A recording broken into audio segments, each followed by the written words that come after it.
And we are live. What's going on, y'all? You know what? It is Mr. Campbell. Say, Mr. Campbell, wait a minute. It's Thursday.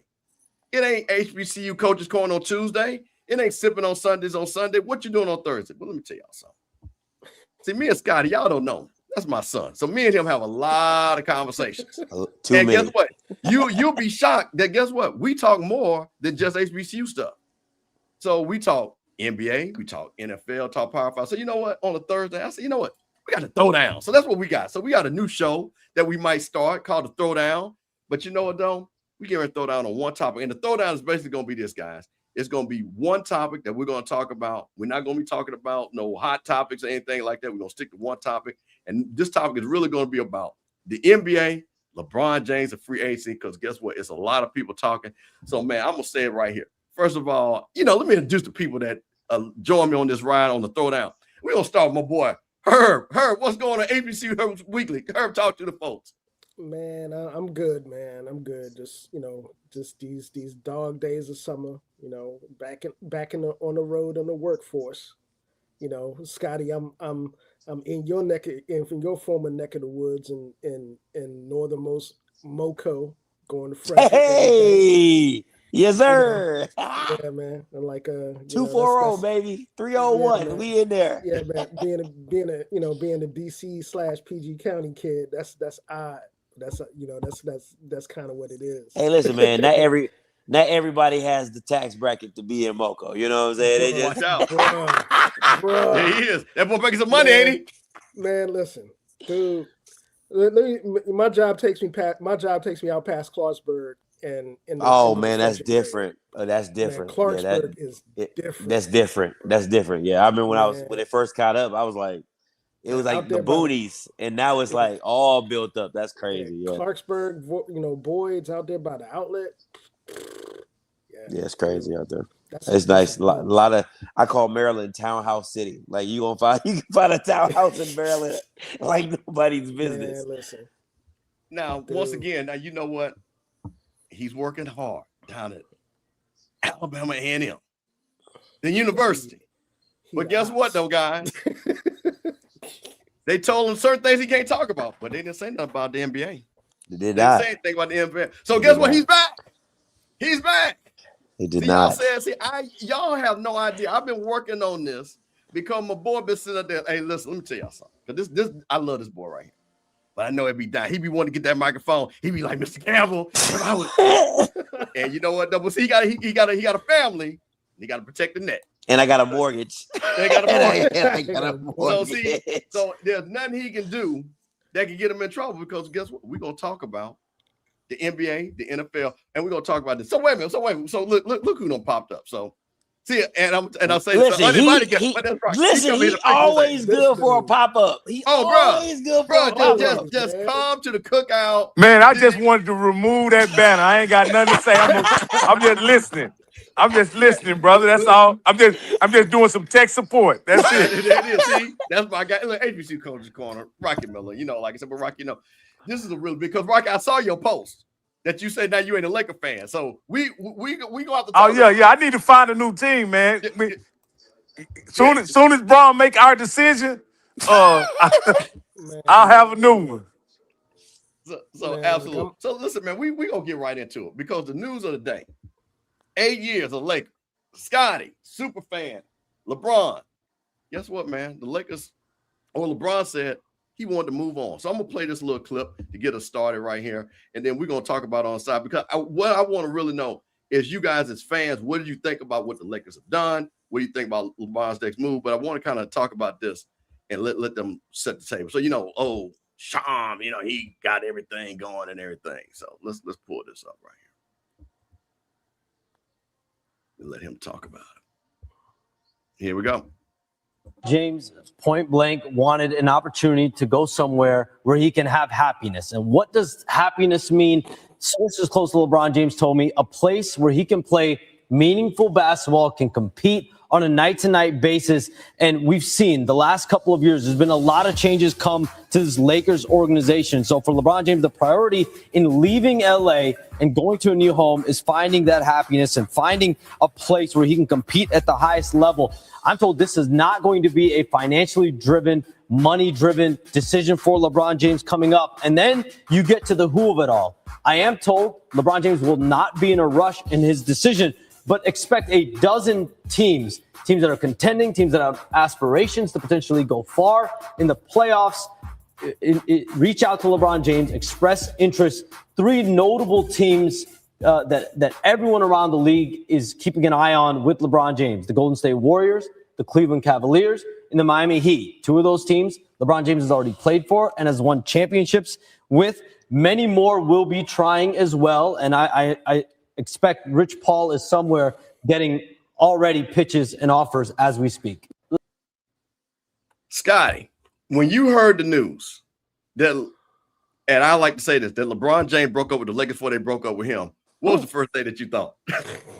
Honestly, I was shocked. I thought, if I'm not mistaken, I could have sworn that he said that he was going to end his career as a Laker. I could have sworn I heard him say that. I could have sworn somewhere he was like, hey, this is my last rodeo and things like that. So I was a little shocked. But as a LeBron, I want to be very clear to everybody out there. I am a Mavericks fan. That's my team. The Mavericks are my team. I am a LeBron fan. Okay, I just want to make that because I want to make that delineation. I am a Mavericks. The Mavericks are my team, but I'm a LeBron fan.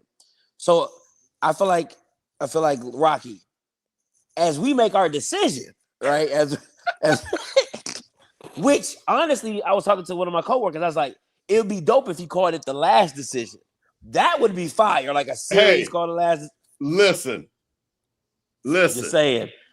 LeBron paid me for that. All right. So, but overall, it's kind of his stilo, so I can't get too mad. If we're being honest, this is LeBron's stilo. I know we'll get into where he will go, where we think he'll go, but overall, I'm kind of glad he left the Lakers. I really wasn't a fan of him being on the Lakers. I'm just not a Lakers guy, honestly. So, good riddance. That's my good riddance to the Lakers. Herb, man, when you saw the news, now you're a basketball guy.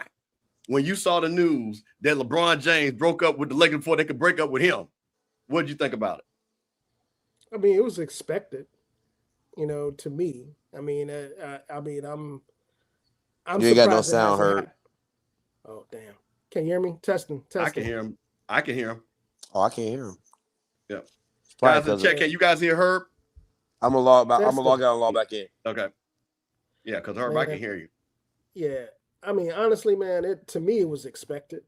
I mean, especially with some of the moves the Lakers made in the last couple of years. I think people need to understand a couple of things. One, regardless of how great LeBron James is, and he's, and look, I mean, he's arguably in the top 3 right now in terms of all-time greats, for real talk at this point. But, age catches up with everybody. And particularly with the way the league is going, you have a guy that is, he absolutely right. He led the league in fast break points at 40. At the same time, league leaderships, team leaderships don't care about that. They're always looking for, one, caps, getting rid of cap, their finances, balancing those books, and getting younger. That's something that has always been the MO for the league. Now, I'm not saying that's a driving factor here, because I think out of all people, I think LeBron James has, kind of effectively, laid the groundwork where he can make his own decisions on his own terms, at any point in time. But, wherever he goes, you're going to have to, keep a couple of things in mind. One, there's not a lot that doesn't happen with LeBron James not having the ball in his hands and being, ball dominant. Whether he's initiating offense, whether he's getting other people involved in plays, especially with the nature of the league. He dominates a lot of offensive possession, on that side of the floor, with the ball in his hands. He's a hell of a facilitator, always has been. So wherever he goes, that's something that's going to be in mind. I can see him going back to Cleveland. I can see him going back. No, to wait. Cleveland. No, hold on. You getting too far ahead. That's what Herb do. That's what Herb do. Yep. See, Hold on. Slow down. you see Yep. how I did, right? Yep. I let my Yeah, opinion go, and yeah, because I got a whole setup because I literally have the list of teams. So I want to stick on this point right here. My bad. Yeah, no, that's okay. But see, Herb, listen, the one thing about, and I'll have to, I got to make the joke because guess what? We're on the Offscript channel. It's the Throwdown. Me, Scotty, Herb, Rocky Miller channel. Guess what? Because we let Herb talk over here. So that's all right. Herb, I know you get excited when you come over here with your boy. So it's okay. It's okay. Football. Yeah, you know what I'm saying? Listen, we let you talk. So yeah, man. So the thing about it, and I just want to say my piece. I wasn't shocked because it was so obvious they wanted to get up off of LeBron and that cap and move forward and let Luka have that team. But the one thing about it, and I think this reminds me, you guys, it's got I'll ask you this question. You know what? It reminds me of two things. It reminds me of Peyton Manning, even though he had gotten hurt. With the coach. And the coach like, we got a new shiny toy. And they, now this is Peyton Manning going out the door.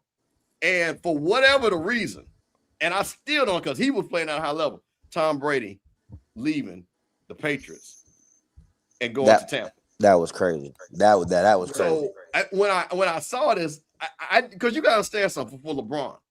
This has got to be the first time ever in his life of playing basketball where they don't want you. This has got to be. I think the thing with the I don't want you is I think Laker fans never really accepted him. So it was never really like their guy. You know what I'm saying? He never really was their cup of tea. So it's one of those things where you guys just tolerate. When you're dating a girl, you're just tolerating her. You know what I'm saying? Like she tolerating you tolerating her because we got a lease together, right? Like, once this lease over, we go. You know what I'm saying? And I think that's what it really boiled down to with the Lakers and LeBron. It's like the lease is up. Let's just part ways. Let's just no harm, no foul. We'll part ways. Now, do I think LeBron leaving the Lakers make them a better team? No.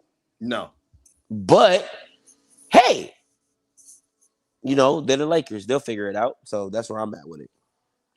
Herb, what do you think? I think you got something to say. So, and I'm just going to add on this. I think when LeBron came, and I think there was two things, because you got to remember the timeline. Kobe just retired. And I think that, and you remember, this is the time him and Kobe were challenging each other.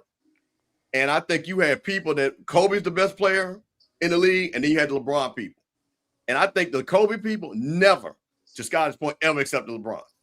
Yeah, I agree. Never. I think that's so. So go ahead, Herb. What do you think? Well, yeah, I agree with that point. I don't think Kobe under any world of circumstances was going to be a hard act to follow for anybody. When we're not even talking about the fact that how he passed tragically, and the effect that left on that fan base. But yeah, man, I mean, it is what it is. I think you made a really good point in the sense that, they saw the writing on the wall. It's the end of the road. Might as well leave, with both parties, on good terms. Somebody mentioned in the chat, about Anthony Davis, and LeBron going to Golden State. That ain't happening. I don't see that. How he keep skipping? How he keep jumping over the points? Herb be taking. We not there yet. I was just responding to the guys because I saw it scroll up on the screen. I wanted to respond. I'm not skipping the point, man. I just don't. I think, but yeah, like I was saying. Damn. We fast over here, Herb. Yeah, bro. I mean, I like I said, man, I think it is what it is. And I think you made a really good point. Kobe is a hard act to follow for anybody, much less somebody, coming in with their own legacy and their own, stardom or / fandom that you want to, kind of make it about. Now that didn't help, the graphic you just put up here. When he first got Yeah, there, and that I'm roster, gonna set that up in a second. Hold on, and let me tell you something. You let me tell you something. See, this is why I know you don't know basketball and what's going on. The Buss family does not own the Lakers anymore. They do not. The owners of the Dodgers. So yeah, the Busses, yes, they might have thought that. So you're a year late. So no, I am right because that Dodger owner. Listen, you go look at how many Dodgers he swept out. So I pulled this up right here because I thought this was interesting. Because the next question I want to get, what do you guys think LeBron's Laker legacy was? Because one of the things, and this is the thing that just blew my mind what I saw. Should LeBron get a statue? So I said, no, wait a minute now. Magic got 5, bruh. got 5, Jared Wilson logo. What are we doing? So I wanted to pull this up. Is this a conversation really? Hey, listen, we gotta have it. We gotta have it. So this was the years. And let me make sure. See, I can make this as big as possible without. This is what LeBron's years were. So he was there for 8 years. So his first year, 37-45. Next year, this was the bubble year. They won the NBA title. Next year, first round loss. Missed the playoffs, 2021-22. And this is when they really broke down when they brought Westbrook. And they really weren't happy about that. And I think Melo was on that team. This was when they had the nice seed, lost in Western Conference Finals, 22-23. Lost in the first round again. Lost in the first round. This was Luka's first year. And then lost in the Western Conference semis. Scotty, 8 years of LeBron. You're a LeBron fan. What do you think his legacy was with the Lakers? Average. It's probably his worst stint. If we're being, think about all that, this has probably been his worst stint as an NBA player in his career, and that's counting the first go around with the Cavs. So it's to see to anybody else's standard, that's not bad. But when you combine it with LeBron and it being the Lakers, that's average. That's average. It's really below average, for being honest, right? Because missing the playoffs ain't bad. Because I want to know let the Kobe fans. Let's not forget Smush Parker, and let's not forget that. And the Lakers had lost. And mind you, I want to just add your point. They had missed the playoffs the previous 5 to 6 years. So until he got those 2 twin towers with Paul Gasol and the other tall boy was Andrew Bynum. Until he got those 2 tall Bamas, he wasn't winning anything by himself. So I want to be very clear about that. So all them Kobe Bryant, he's a Laker through and through. He was sucking too. Okay, when he wasn't carrying the team like people like to say he was. But to the standard of the Lakers and to the standard of LeBron James, it was average. Herb, what do you think? Statue for LeBron, 8 years? Nah. He was mid, I mean, for the duration of the time. I mean, even that championship they won, it's always going to have an asterisk by it because, it's the bubble. You know what I'm saying? So, again, it is what it is. There's a lot of, hope when he came there. But if you're asking, people that are outside of Laker fandom, whether that was worth it, as somebody that's outside of that fandom, nah, it was mid at best.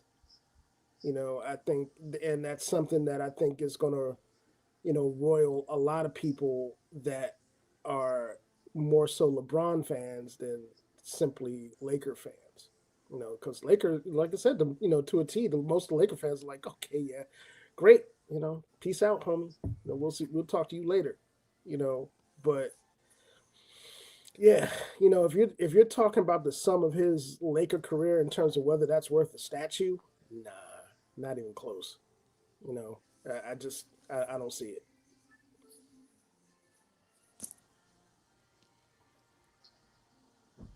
You're muted.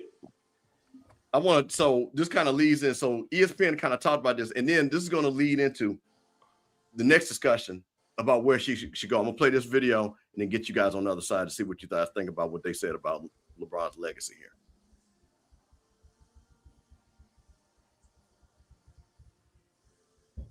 Made a point that resonated with us early in the show about LeBron's legacy not being tied to a team, but rather to his I own can't hear identity. it. Is it playing? Can y'all hear it? Considered to potentially can't hear become the first player in NBA history to win a championship with 4 I can different hear teams. it.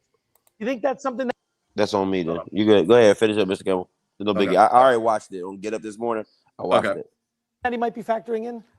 I don't know if that is because he already believes that he has checked off every sort of box. I think the greater thing is that when we associate Michael Jordan, we associate him with that red and black. When you see purple and gold, you think of Magic Johnson or Kobe Bryant.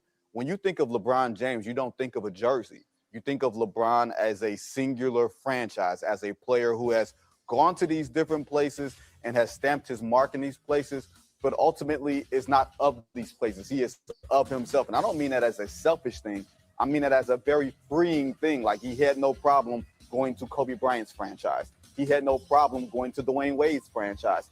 Whatever norms and rules that we have had in sports, don't go and play with your rivals. Don't go and play with someone that you played with before. Like, all those things, he breaks all the rules because he is of himself. And I think that is, for better or worse, that is his enduring legacy, is that he is his own franchise. I think. What do you guys think about that statement? I mean, I think he makes a good point. You know, I mean, the closest he probably came to, you know, being immediately identified with a franchise is probably Cleveland. You know, because I mean, that's where he's from. You know, his first go around, you know, it was a prodigal son, cut him a home, got him a title.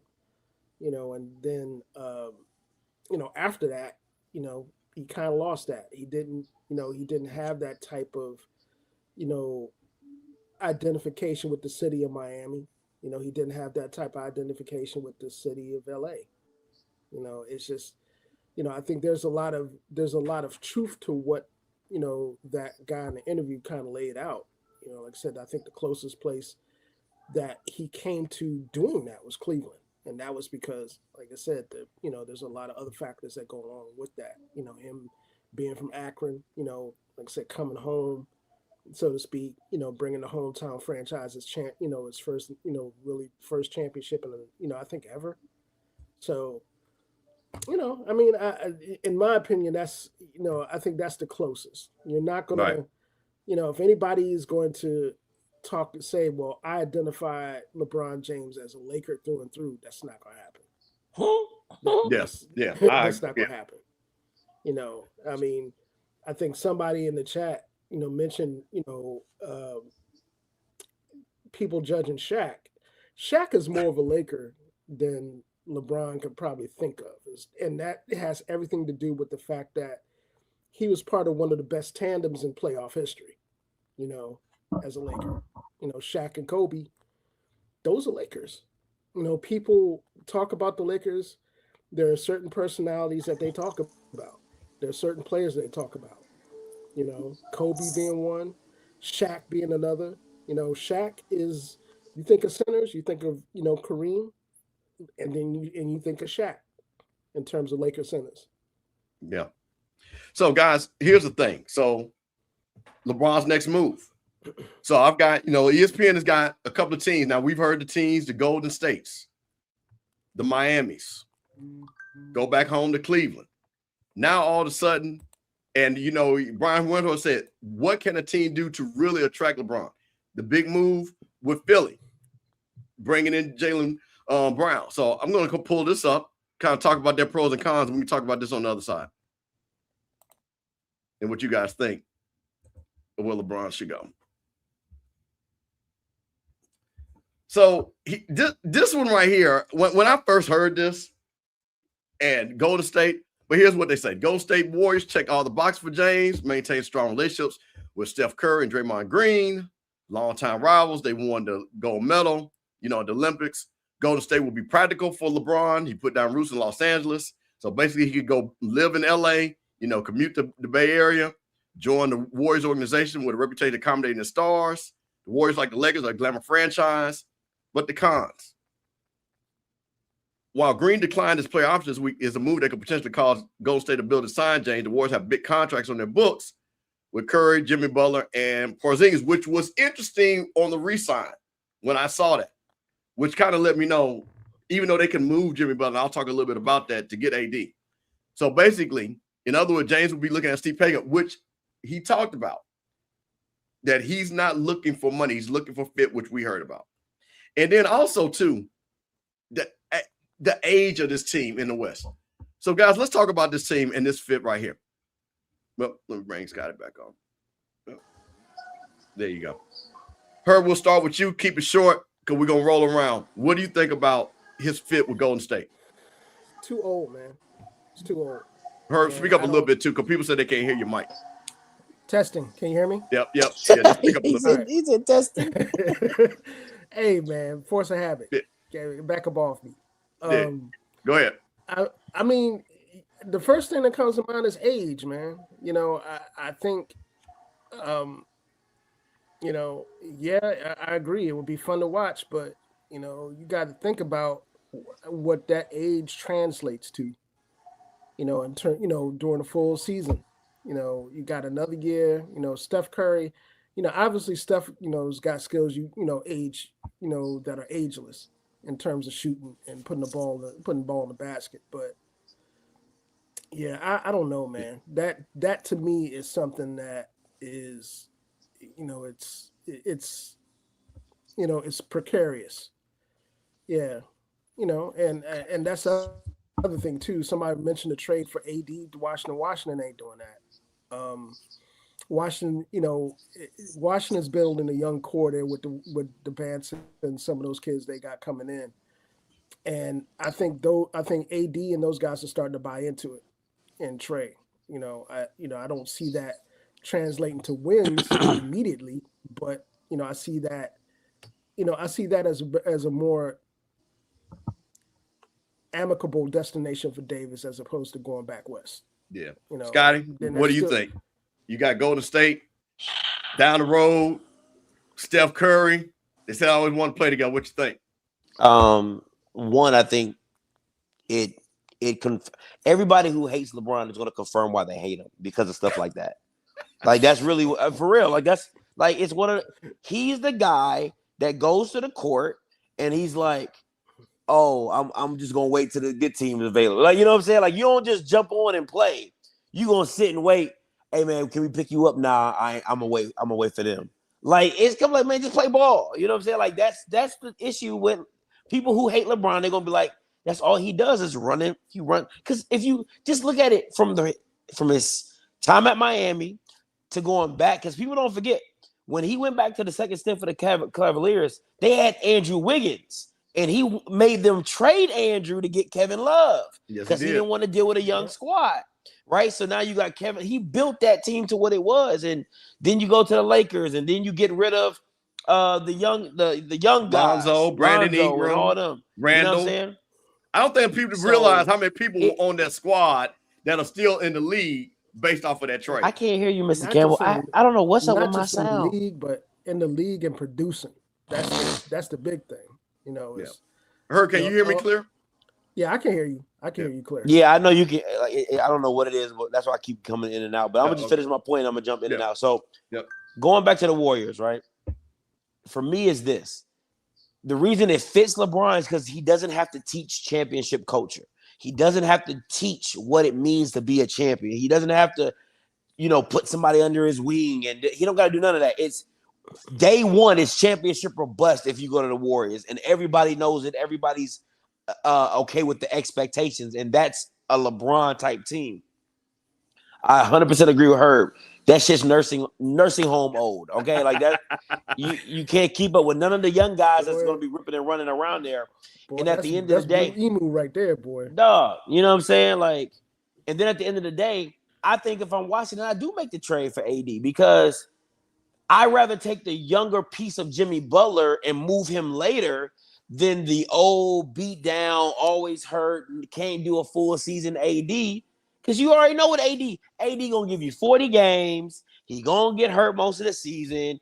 Then you get him in the playoffs. He gonna play one series. He gonna get hurt in the series. And he ain't gonna be there no more. So you might as well let that just be the Warriors' issue.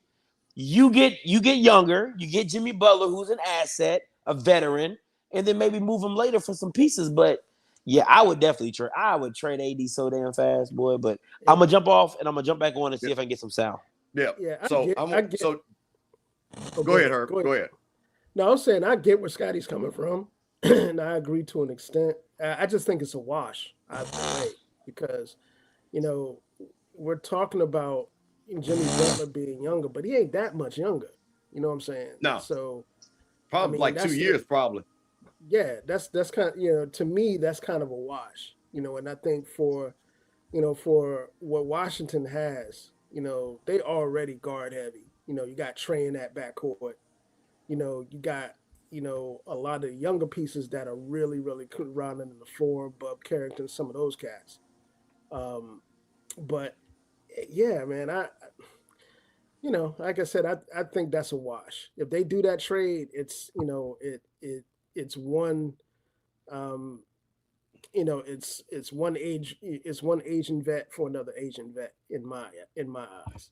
Well, You know. I'm going to come from the agent side, so I always look at the numbers. Here's the thing: if you got, here we go, add Scotty back, move that.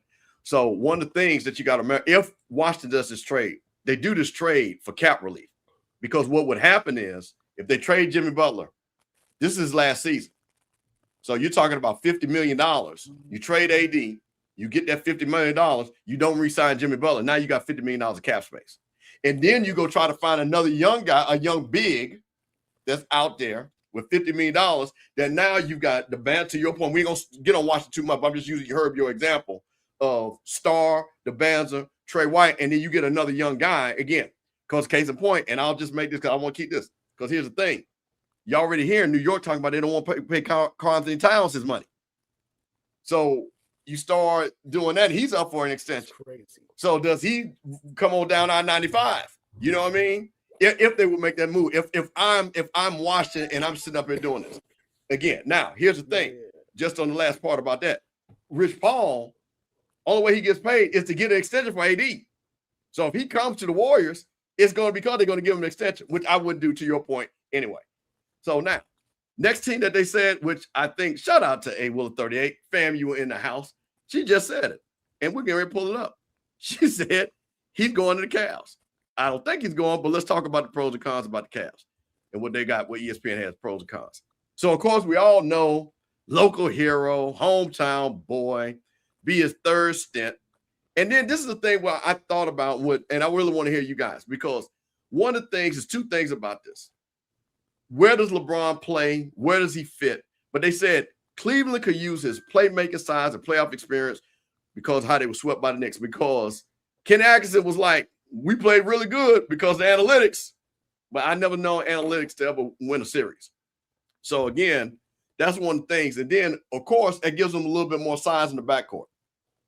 So they said, one executive said, Cleveland will be representing Cleveland's fit. I don't believe that, but it's the cons. Would James leave California Charms and adjust the roster of new faces he hasn't previously played with, Mitchell Harden, Mobley, and Jared Allen?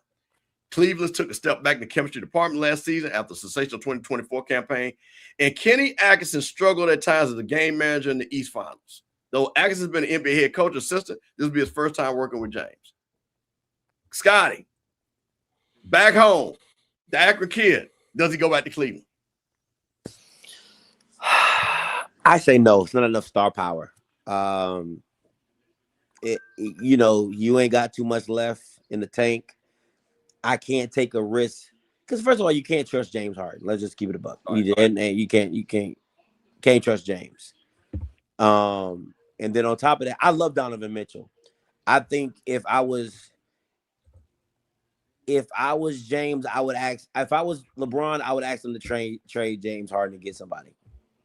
That's just me personally. I'm just not a fan. He ain't never done nothing.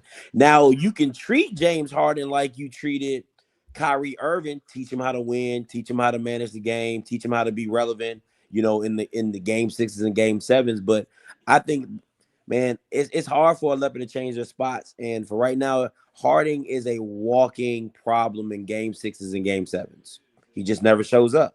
So to me, I don't think that's something that you would put on LeBron. If I'm LeBron, I'm going to put on myself. Because again, I'm 42. I ain't trying to do too much. He's trying to do just enough to win a championship. And I think he has to do too much at Cleveland. Herb, what do you think? Back home, is it a fairy tale? He goes back home, leads Cleveland to the finals against the young guns in the West? Nah. I don't see it, man. I I think Scotty made a really good point in the sense that, LeBron has a thing about, having to teach people around him how to win. And, I think him going home and particularly having to deal with Harden, if him and Harden on the same roster along with Donovan Mitchell, I don't see that. I don't see that meshing at all. We're not even going to get on the fact that Harden is like a walking, dumpster fire defensively in anybody's championship series.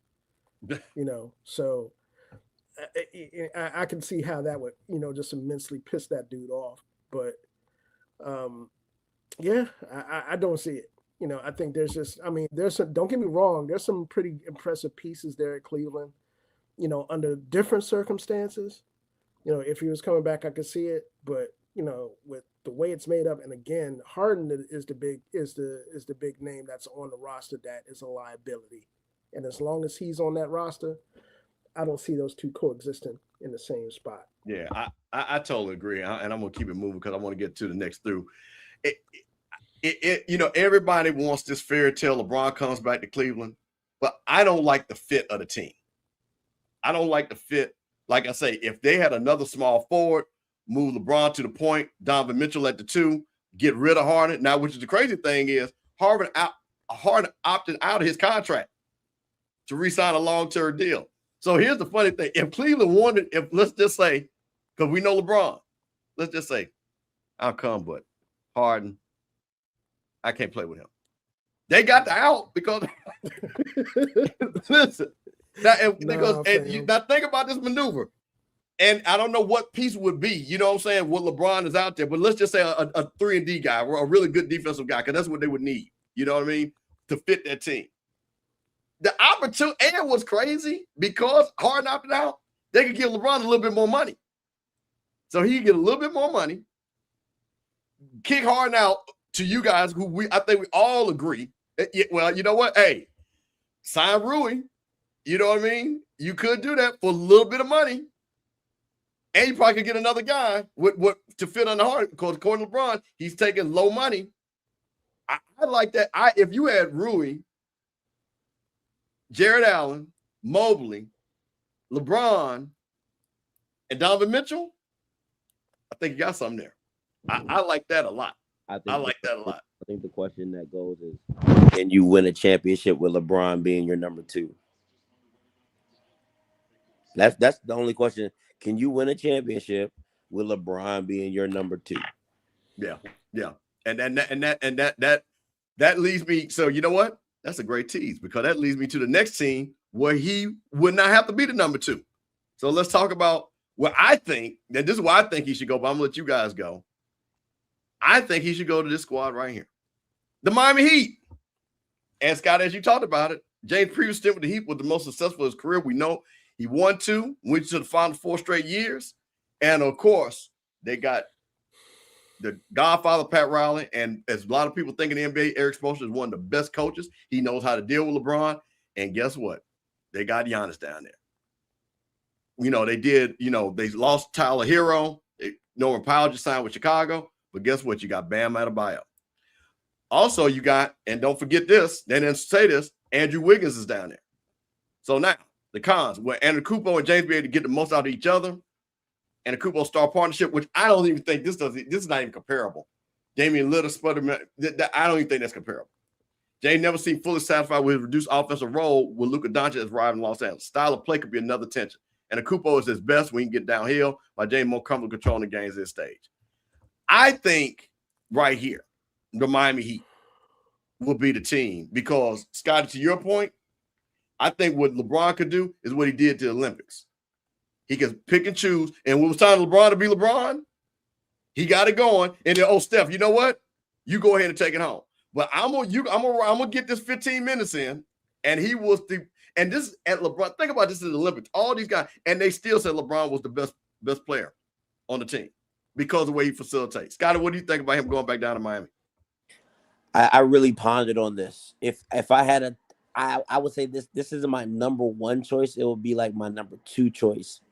Because to me, with positionless basketball, you talking about a 3, 4, and 5 that I mean, like, that's just ridiculous. Like, if you think about LeBron at the 3, Bam at the 4, Giannis at the 5, and the way how versatile Bam and LeBron can play, that is unreal. The only issue, there's no point guard. That's facts. There's no point guard.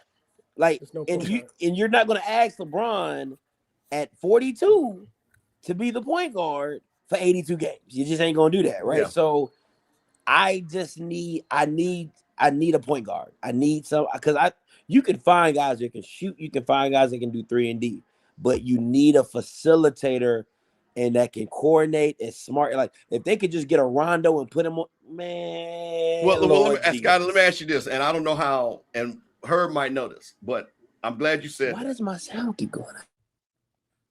So I'm going to throw this out here, and hopefully, Scotty, you can hear this. Let me know if you can hear this, because I want to get your point, but Herb, I want to get this.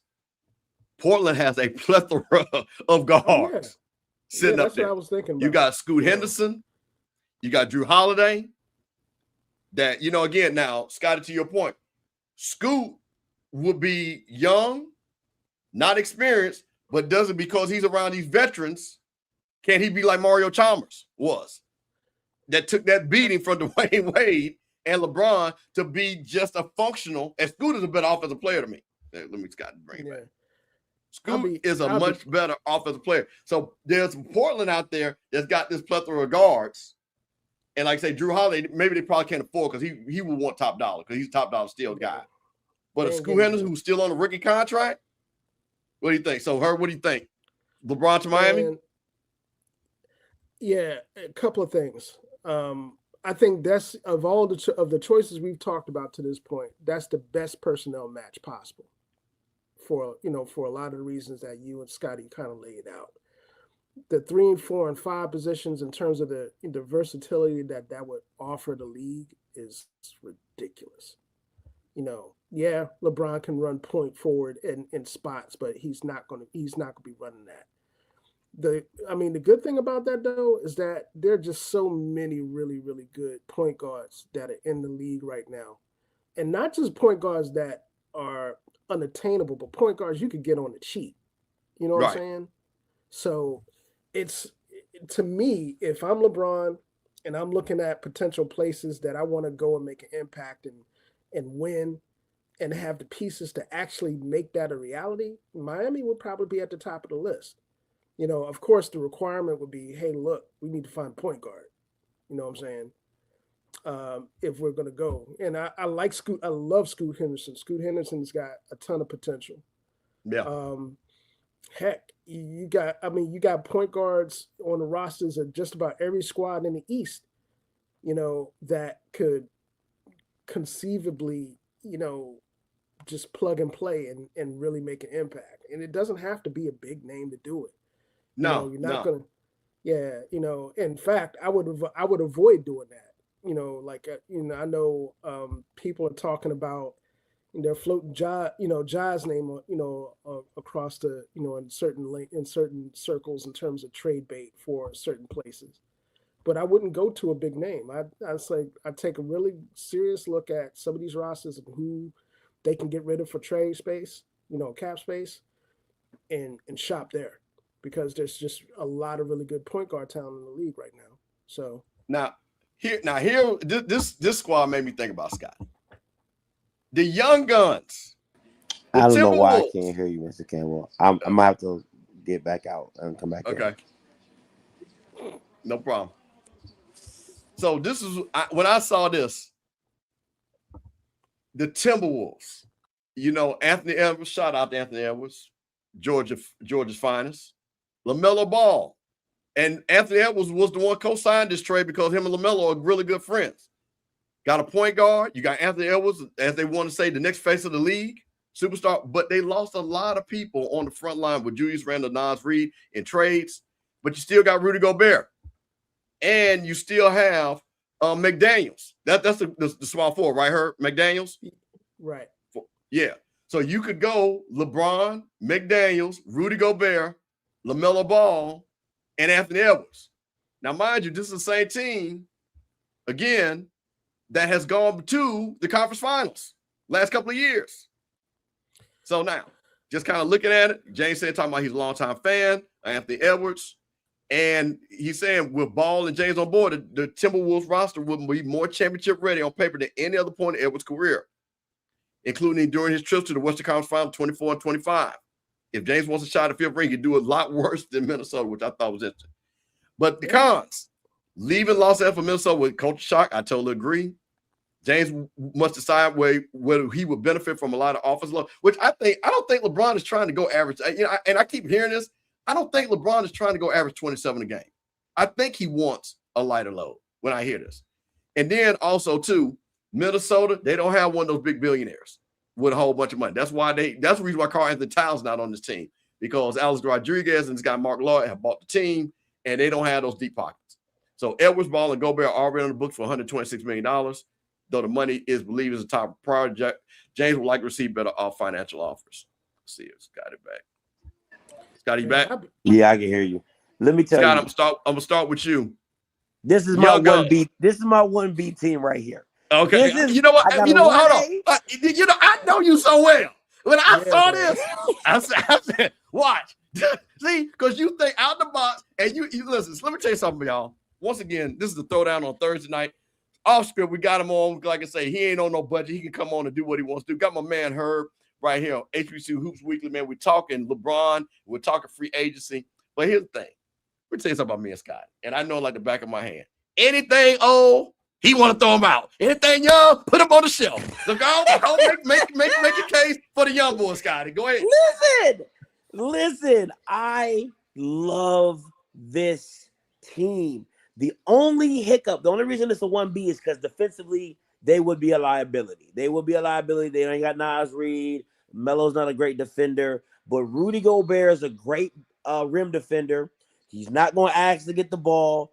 You got Melo and Ant that can take a lot of load off of LeBron. You just got to find – this is the type of team you got to find your Josh Hart. You got to find your Rui. You got to find, those in-between pieces that just – they know they roll.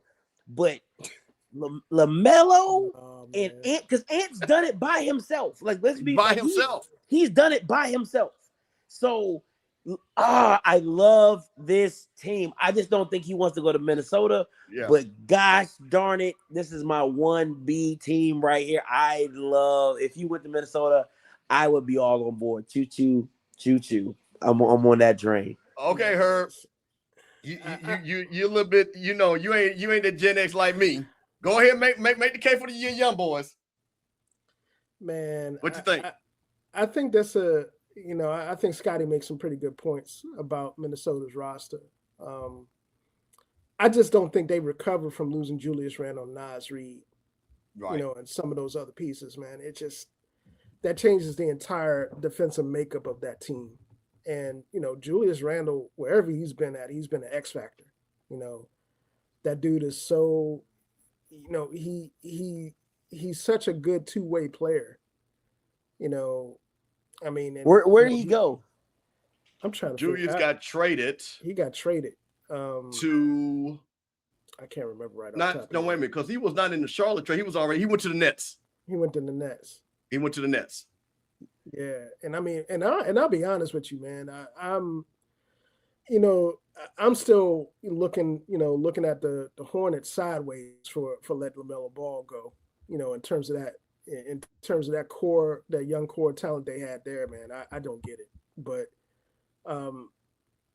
yeah, I mean, I could definitely see that happen in Minnesota. Somebody just posted that the Wizards reached out to LeBron today. I'm like, man, don't do that, please don't. He's not doing that. There's no way he's doing that. And not just from a, as a Wizards, as a long, lifelong suffering Wizards fan. I just don't see that. I don't see the culture fit, and I don't see the match for it. But Yeah, I mean, I would like to see that. I still think Miami is probably the best place from a personnel standpoint where you can land at, because it's just, you know, that versus. Well, yeah, Rocky. We know that's that's kind of why why we were so happy to get to win the lottery, bro, and get AJ down there, man. We slowly putting it back together at some point, but yeah, I mean, I just don't. Yeah, I don't see it. Yeah. I can see, I can see Minnesota, and I can see Miami. I mean, just because from a personnel standpoint, that makes the most sense. Miami in particular, man. Like I said, that 3, 4, and 5 interchangeability with those guys there would be crazy. It's nuts. I'm gonna talk about this last team. I saw this, and I thought this was interesting, and I'm just gonna get right to it. So you're talking Joker, Murray, Aaron Gordon. So again, you're talking about a guy that can play the high post, low post pass, great passer. Him and LeBron pass on the front court. What do you guys think about the Denver Nuggets with the perennial MVP Joker and Jamal Murray? This is my third team. I'm not uberly excited. Jamal Murray, to me, kind of took a step back last year. He wasn't the Jamal Murray we had seen when they won the championship. So what his bounce back look like? Jokic is Jokic. You understand. You know what you're getting with that. But I just the team doesn't excite me. Like, it doesn't. It wouldn't. And the West is hard. Like, like, let's keep it a buck. Like, you got to go through San Antonio. You got to go. I mean, it's not hard, but it's just like you got to compete with OKC. You got to compete with San Antonio. You got to see those guys. And this team with LeBron, to me, doesn't put you over the edge of an OKC or a San Antonio. So yeah, it's like okay for me. Yeah, I don't see that. I don't see Denver for a couple of reasons. One, him and Jokic kind of occupy the same space offensively, meaning that they facilitate a lot of people. The teams run a lot of offense through them. They got to have the ball in their hands, to facilitate and be a catalyst for other people. Jokic does it a different way. LeBron, can initiate offense at the top of the key in half-court situations. But you can't, again, it's one of those situations, you can't really rely on that for an entire season. And I know he's looking at the fact that, I could do it for 40 games or so, but who wants to do that for the entire season? I want to be able to expend the least amount of energy and wear and tear to get to a championship. And I simply don't see that happening if he went to Detroit. I mean, not Detroit, but Denver, simply because, like I said, they offensively occupy the same types of space. And defensively, that's, again, an issue. So, that's been Denver's problem, defense, right? That they just can't put a defensive team around, Joker. And that's when and that was the one thing. What's my guy that they lost and he went to Orlando? He played for the Lakers. It'll come to me in a second. But one of the defensive guys that played guard. So when you lose that defense and you bring LeBron in, I think you're going to score a lot of points. But as we well know, and this is what has kicked Denver out of the playoffs last 2 years, defense. So with that being said, we're going to wrap up with LeBron because we got whoa. Philadelphia. You know what? I'm glad you said that because actually I was going to. So you know what? Let me do this. Okay, that's my 118. Yeah. Hold on. So I was going to tie it in, but you know what? Though, let's do this. Let's play something because I was going to tie it in on the next subject to kind of go into that, but we can tie that in. It'll lead into that anyway. So you just said it. A new team has popped up after this list was made. Now I can see that. And it's those Philadelphia 76ers. Sean, what you got to say about this? Oh, hold on. I bet you'll be a commercial watch. Hold on 1 second. Let me see. I should have booted it up. It'll probably be a commercial. Watch. Yes, I had. Hold on 1 second. Let me take that down while the ad plays. But no, I want to talk about that. So, Philadelphia, when you're talking about Maxey, Edgecombe, Brown, Embiid, Healthy Embiid, if healthy. healthy Embiid. Well, you know what? I'm gonna tell you like this, and as this is getting ready to get, you know what? I don't even need a healthy Embiid. I need Embiid to just be ready for the playoffs. Because with this line, because here's the thing with this lineup, and we're going to get into this because this is going to really tie into what we're talking about. This is when you do load management with Embiid. You know what? I'm going to make you play the TV games to look good, and the rest of us can beat the teams at the bottom. Because if you're going LeBron, because let's be clear. Jaylen Brown is going to try to win the MVP on somebody's ass. I don't care what nobody says. Let's be clear. Because the level of disrespect, and we're going to get into that because I'm super excited to talk about that. Let me see if we got this thing ready to go. Okay, it's almost done. But when you're talking about the level, you're talking about Tyrese Maxey who could score. Like you say, Embiid, LeBron, Edgecombe, who now is looking like, where do I fit in? That guard rotation is ridiculous. That right there, Scotty, what do you think? Go ahead, and we'll get in that. Go ahead. It is. If I'm LeBron, it is a no-brainer. Yeah. It's it's an absolute no-brainer because I got a point guard that can put the ball in the bucket, can facilitate.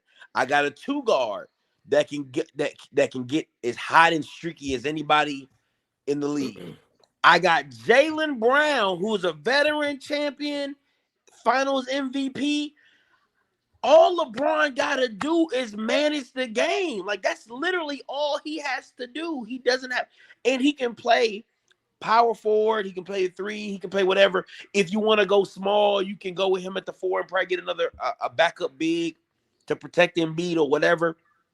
But to me, it's a no-brainer. I'm going to 76ers. I'm going to play. Here we got the video up. I'm going to play this video real quick. Sixers are pitching LeBron James and his agent Rich Paul at Clutch Sports in the wake of getting Jaylen Brown aboard. We know the face of this team, Tyrese Maxey, he has a relationship with LeBron James. But listen, the Sixers are a late inclusion in this process. Over the last 24, 48 hours, teams around the league that I speak to, this has been Cleveland, Golden State, Miami, as far as the teams that make the most logical sense for LeBron James. There's always going to be one or two others, right? A team like the Sixers. But in the meantime, the Sixers are not just waiting around. They did add a big piece today. Anthony Simons, a major scorer for them, coming off the bench, moving forward. 2-year, $12.3 million deal. He's going to provide a floor spacer. We know Jaylen Brown and Tyrese Maxey love to drive and kick. And so to have that outside shooter, that's someone that they're going to rely on moving forward. But we'll see what happens with LeBron, I think, over the coming days and weeks, potentially. But Anthony Simons, a big addition for them on a new 2-year deal. That's just, look, I'm just going to Herb, what you got, Herb? I'm going to lay this out here before we even do the LeBron analysis to go in there, man. The pieces that Philly has picked up, they're already deep. I mean, when I say deep, they are championship contender deep in terms of some of the, the guard and the forward pieces they picked up. We're not even talking about Jaylen Brown or Maxey or the rotation that we've been talking about.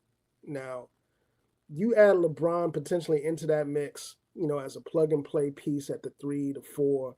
In some instances, you could probably put him at the 2 in a pinch. Depending on who you playing, when you playing. Well, I mean, no, Rocky, they're not young and dumb, bro. I mean, if there's any situation that you want to put LeBron in, is that. Because one, they've been to the playoffs, they've had that run. And, having a guy with that caliber of experience puts them over the top. You know what I'm saying? So, I mean, think about it. You could, potentially have a 5, out there with an Embiid, LeBron at the 4, Simons at the 2, Edgecombe or Maxey at the 1. You could put Edgecombe at the 3. There's just so many things you could think about in terms of that lineup offensively. and we're not talking about that bench. You know what I'm saying? So if that was actually a move that they made, that would be, yeah, I'm with Scotty on this one, man. It's like that. That's a place I would. That's a no-brainer for me. Well, I'm gonna ask something, Scott. I'm gonna bring it back to you. And it's Rocket said young and dumb. The basketball IQ would have doubled with Jaylen Brown and LeBron James. Yep. Let's be clear. Absolutely.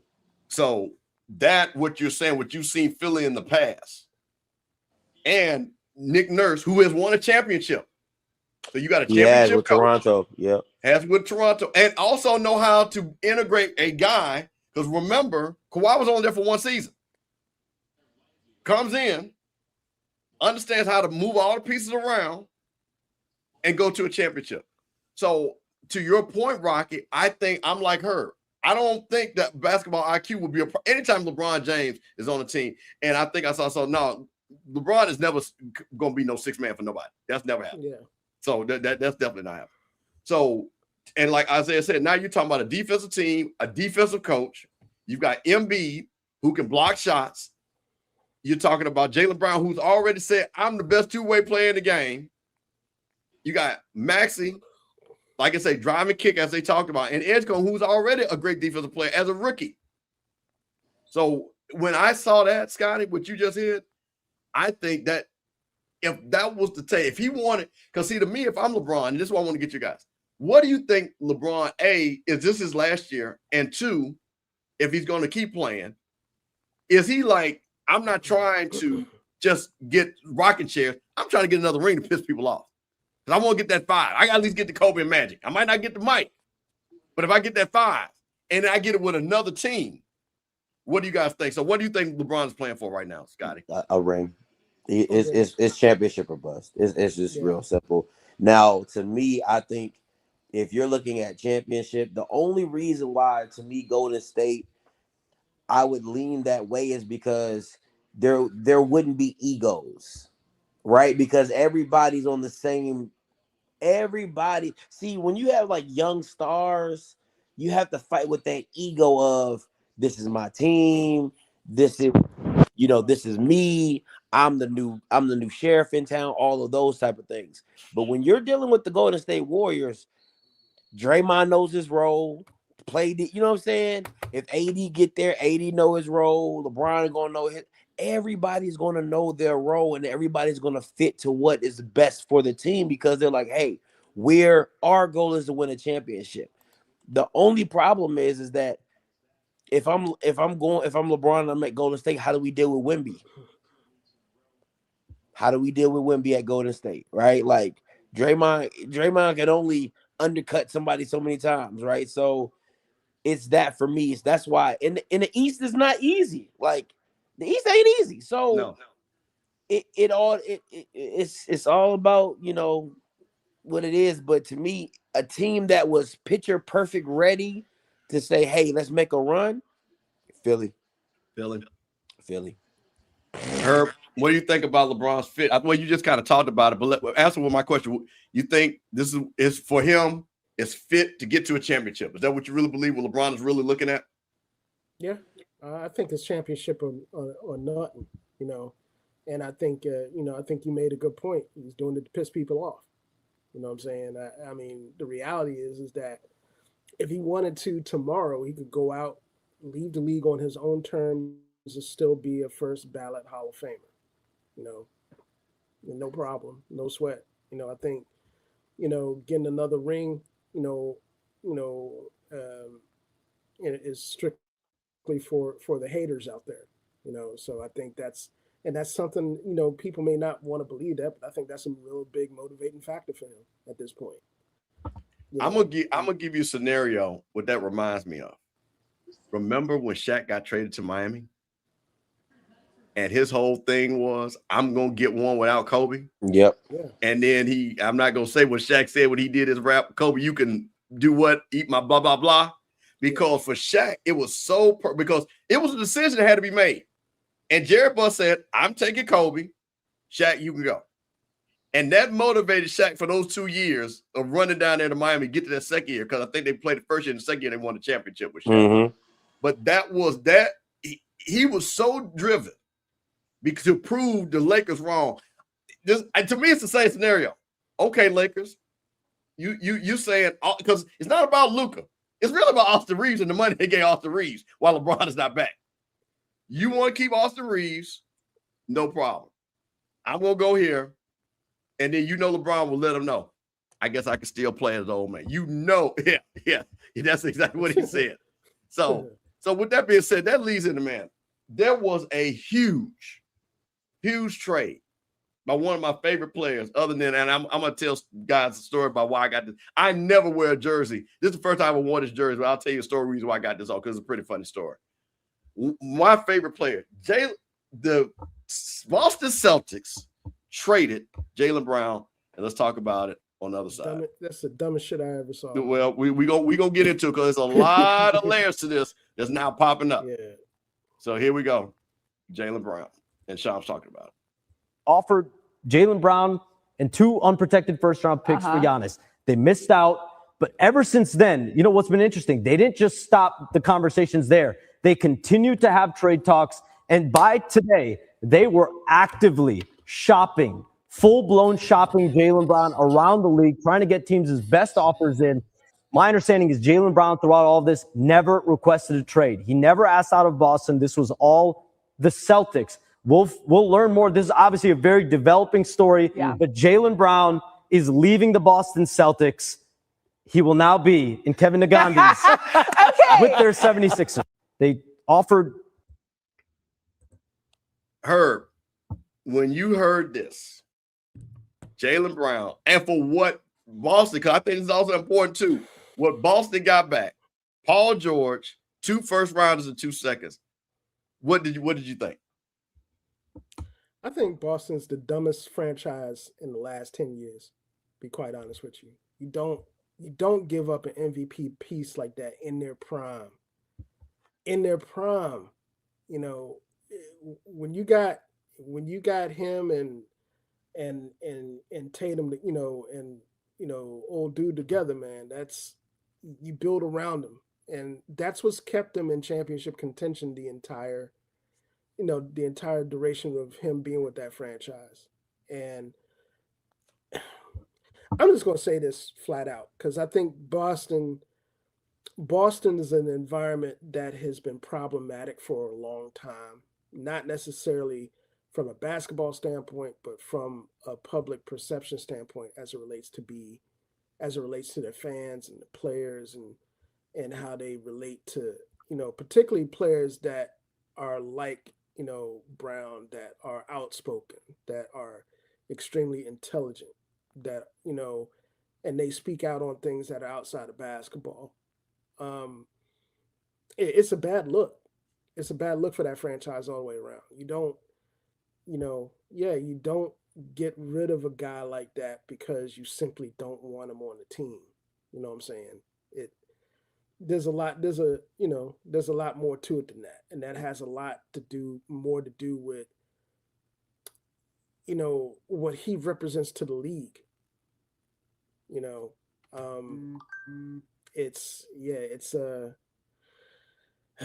I don't get it. But but their loss is Philly's game, and huge game. Hey, huge game. Scott, when you heard the trade, Jaylen Brown for what aim? So 2 parts: the trade for the Celtics made, and then what they got in return. Paul George, 2 first and second. What did you think about that? A 2K forced trade. If anybody, hold on, we can't hear you. What happened? My bad. Can you hear me now? Yeah, perfect. If anybody's ever played 2K or any basketball game, they have a button called forced trade. It's like they tell you, like, do you really want to make this trade? Like, you're not getting the value that it was a forced trade. Like, I agree with her. Like, Boston got fleeced. Like, I mean, you're giving up. Who the fuck was Paul George? Like, I'm sorry. Exactly. I mean, and mind you, not only one Paul George still has $200 million owed to him. Okay, let's be clear. And I would have understood it if Paul George was on his last year and you say, you know what, I'm getting him off the books, because there's a couple of things, but I'm gonna let you cook on this. But I want you to understand that they're stuck with Paul George. It ain't like we let him play 1 year and then we get him off our books and then reset. Go ahead, Scotty. Again, who the fuck wants Paul George? Like, that dude is so, he is the neighborhood chick. Like, he's around the way girl. Like, he just keep getting passed around. That's what he, like, for real. Think about it. Like, he's the jump off. How does OKC get Shea Gilgeous? Paul George. Listen, I got a graphic for that too. Danilo Gallinari. Paul George. Victor Oladipo. Paul George. Like, he is the pass around chick to get what you need. It's crazy to me. So anything that has to do with Paul George is a loss. You lost. If you telling me I'm getting Paul George, I lost, right? Because Paul George ain't gonna be healthy and Paul George is gonna do some stupid stuff. Now, on top of that, Jaylen Brown in your own division, one of your main rivals, the team that just beat you down 3-1 and came back and beat you, you just gave them your best play, one of your best players. You gotta be the dumbest white man in the world. Like, that doesn't make any. I'm not going to, if I'm trading you to anybody, it's damn sure the team that just beat me down 3-1. Come man. He's stupid. I'm going to give you guys, and this is again, and this right here, because I'm going to start with the three things that have been said of why this trade happened. And I'm going to save the last one because that's the one that's burned me up the most. First and foremost, which was crazy, the analytics that said that Jaylen Brown was the seventh best player on the team. And they couldn't go any further with him and JT. So when I heard that, and they said, oh, Derek White, analytics are better than Jaylen Brown. You tell me in what draft or any time that you're going to pick Derek White over Jaylen Brown, other than the Olympic team, which they screwed Jaylen Brown. The second thing, which I believe has to do with it, is that Boston has new owners. Jaylen Brown is up for extension, Herb. 2 years. You know what he's going to get in that 2 years? $142 million. Yeah. Mind you, because he's on the Supermax, because he keeps making NBA All-Star teams. Mind you, guess who's 2 years behind that on the Supermax? They're saying when Jason Tatum comes up, he will be making $100 million. So does finances come in there? But the last thing, and this is going to get to me where I want to get to, because I got some clips I want to play and get you guys' opinion on, is that Jaylen Brown's personality is the problem. So I'm going to play a couple of clips because some of this personality thing, and guess what? This is a throwdown on Thursday night. Mr. Campbell, Big Herb, Scotty, free Scotty, got him on. We're talking about NBA hoops, LeBron James, NBA free agency, and Jaylen Brown. We are on the Offscript channel. We are on the Rocky Mill channel. Please hit the like button. Doing a new show, new concept, talking about the pros. But here's the thing, and I was really shocked of the person because he's an HBCU guy. But this is what I'm going to pull it up, said about Jaylen Brown and what he thought about why he got traded. And it just blew my mind. Stephen A? No. No. Stephen A.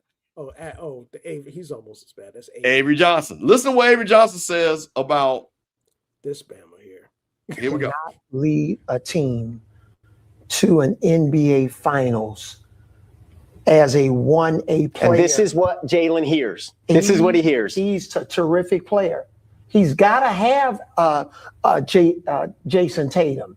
Okay, if you put Jaylen Brown on the New York Knicks team and you remove Jalen Brunson, they're not a finals team.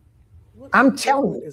So this guy, I respect tremendously his game, but you can't, Jaylen Brown can't go to the New Orleans Pelicans and all of a sudden they're an elite team. Jaylen Brown cannot lead a team. Herb, Scott, what in the hell is Avery Johnson talking about? He can't lead a team? Did I not just see Boston? I'm gonna put out my disclaimer before I start talking. The views of Herbert Seward are not necessarily views of the Throwdown or the host, Mr. Campbell, or our guest Scotty, or any other entities thereof. Okay, now that that's being said, Avery Johnson full of shit. And I'm just gonna say that flat out. You know, he makes a equivalent. He makes a comparison between him and Jalen Brunson that makes absolutely no basketball sense whatsoever.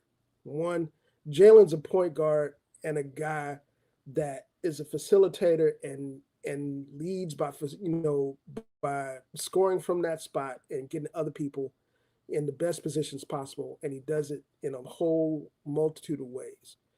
You know, Jaylen Brown is arguably the best two-way player in the league, period. You know, he's a Swiss Army knife on both ends of the floor. You ask him to guard people, he can guard 1 through 4, and some in the pinch he can guard 5s. If the size disparity ain't there, you know, he can guard point guards. You know, and he's asked to do the same thing offensively. You know, and he's clutch. You ISO him, he's hard to deal with. So to say that, to make that kind of equivalency to me is just kind of stupid. The other thing is that one, you don't make that type of comparison or, equivalency without understanding one, you build around cats like that. You build around cats like him and Jason Tatum being at the 1 or the 2 or being on the floor at the same time. You put pieces around him. And so it doesn't make, to me, making that statement it doesn't make a lot of sense. And I think it has more to do, I know you're going to talk about that too, but I think it has more to do with the overall commentary that's being put out about this guy that ain't really fair. Yeah, I don't get it. I really don't.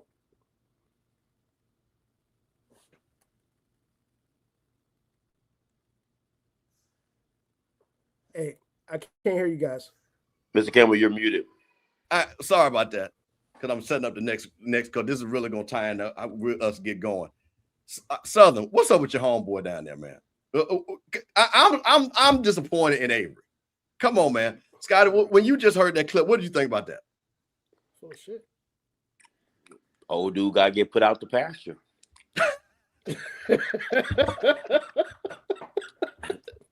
You told me, you said you know me, young guns, get them in there. Old dudes got to get laid down. But listen, for real though, what's crazy is we always say availability is the best ability. Jason Tatum has an injury problem. Let's just keep that a buck. He has an injury problem. And let's not forget that Jaylen Brown made that run without Jason Tatum. Exactly. Who's supposed to be the guy.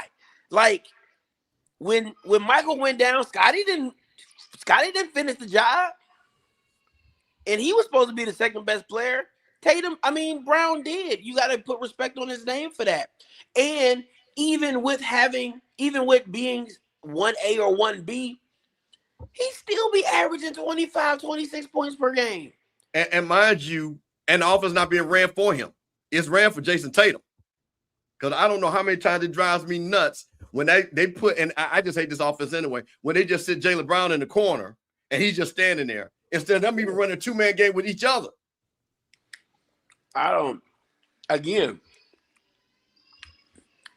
Avery has a point. You can't drop a lot of people on the New Orleans Pelicans and they be a playoff team. That's because the Pelicans are awful, dude. When he said that, hold on. That point right there. Name one player that you could name other than maybe Victor Wembanyama, maybe, because of what he can do, that you're going to tell me that you put him on the Pelicans and all these other teams he named, Memphis, Grizzlies, whoever, and that's going to put him in the conference finals.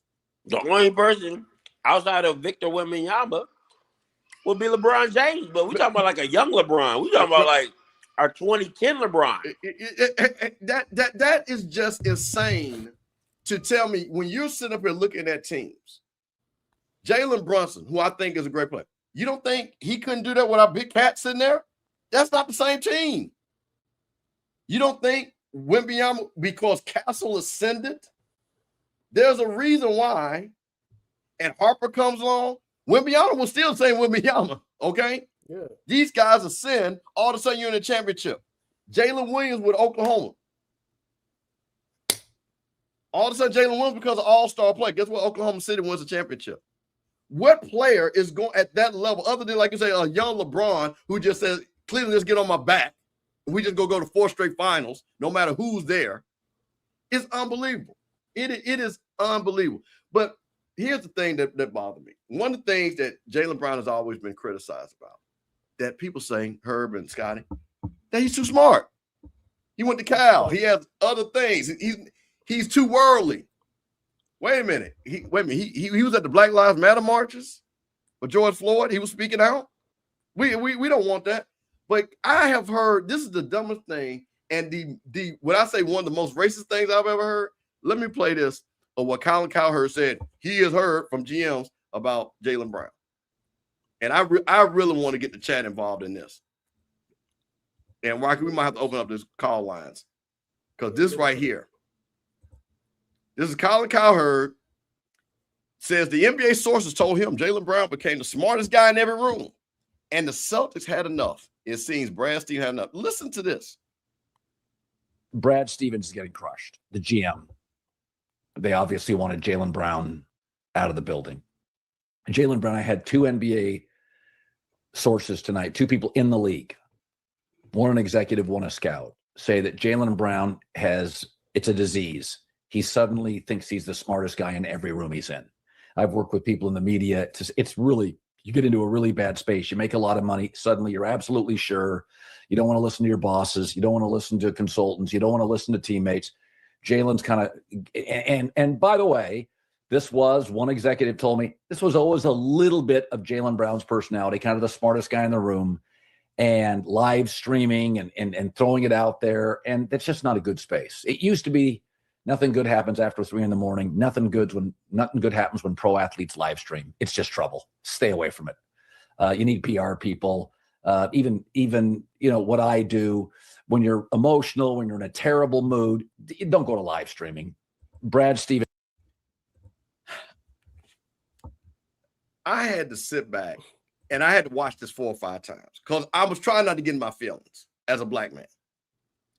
I really, and me and Scott, these times Scott discussed, I have to call him and say, hey man, am I off base? Because you're younger. What do you see? And I always admire what he gives me, another perspective.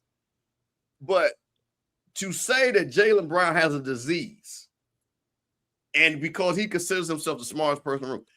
Now, one time, and I watch a lot of basketball. I know a lot of basketball. I know a lot of agents. I know a lot of players. Now, one time, when have we ever heard Jaylen Brown being disruption in practice, being disruption on the team? Never heard any of his fellow players say they don't like him or any of this. So now, all of a sudden, because you make this bad trade, you have to justify and attack this man's character to say, oh, now he considers him the smartest person. Well, I'm going to tell you a secret. Jaylen Brown has always been smart. Jaylen Brown went to Cal. I'm going to tell you a secret. When Jaylen Brown was getting all-star, he was messing around at MIT, learning robotics. Jaylen Brown is real red. So if you're going to tell me he gets on the stream, and I hate when people clip stuff and not understand context, and he said, this is my favorite year and stuff like that. He was talking about what the expectation was, that people thought that this team, not him, was going to be a lottery team. I can understand that when somebody don't believe in you and you as a group, that would make me feel, I understand the championship, but I think he was so misquoted. But when I heard this, to say that him being the smartest person in the room was a disease, the level, so just that was like, to me, just shut up and dribble, blah, blah, blah. That's exactly what it is. And I'll be... Scott, go ahead, Herb. You go ahead. I'll be frank. He is the smartest person in the room in a lot of places in the league where he goes into, point blank. When you see it in his interactions with the media, you see it, in some of the interactions he's had with pundits that have, tried him, we already know what's been going on with our friend and everybody's friend, Stephen A. The back and forth that they've had, and with all due respect, Stephen is outclassed pretty much every semblance of the conversation. But this speaks to a bigger issue, and the image of that the league wants to cultivate of its players, in terms of particularly as Black players, as African American players.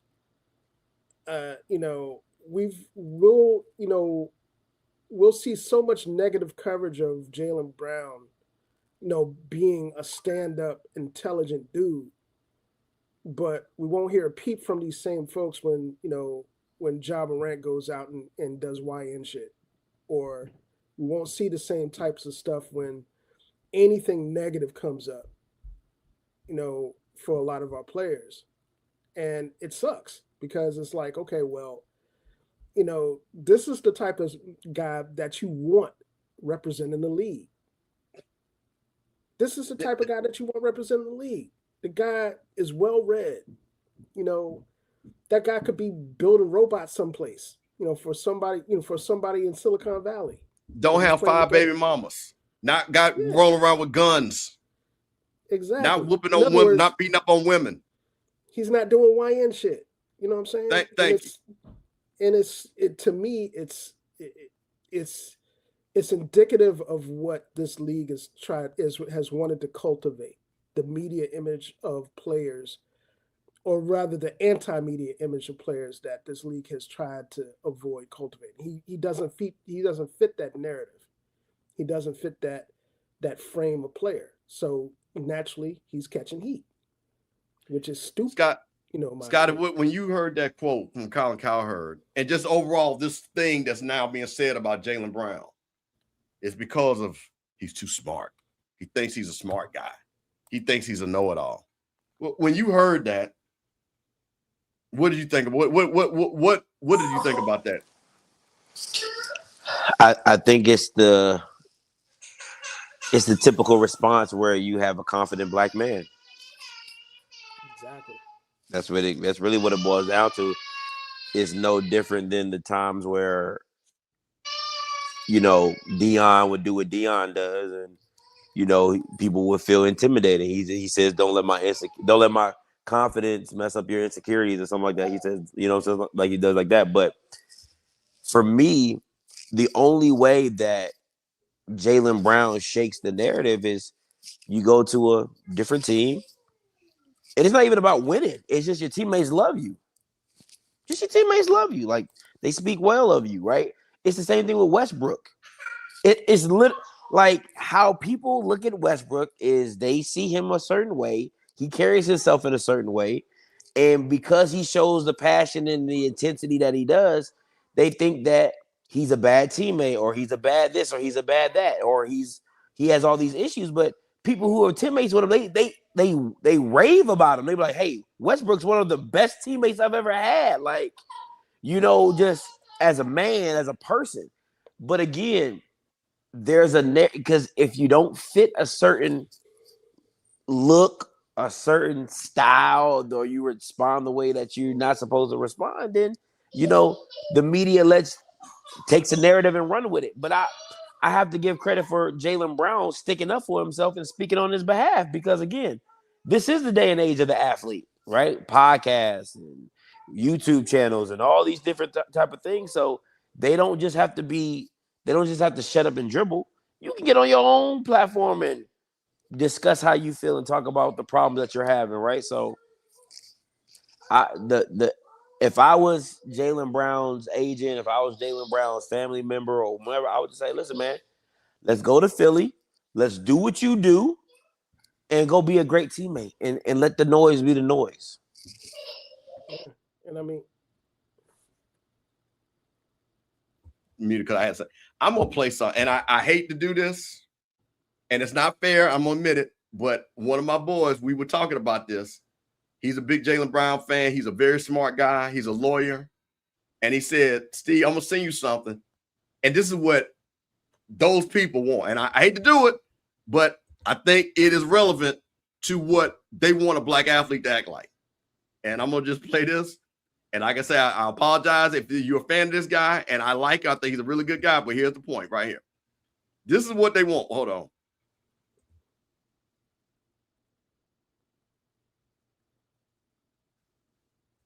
I'm here for Norway and the Ivory Coast, baby. I'm here for Norway and the Ivory Coast, baby. So get your roll.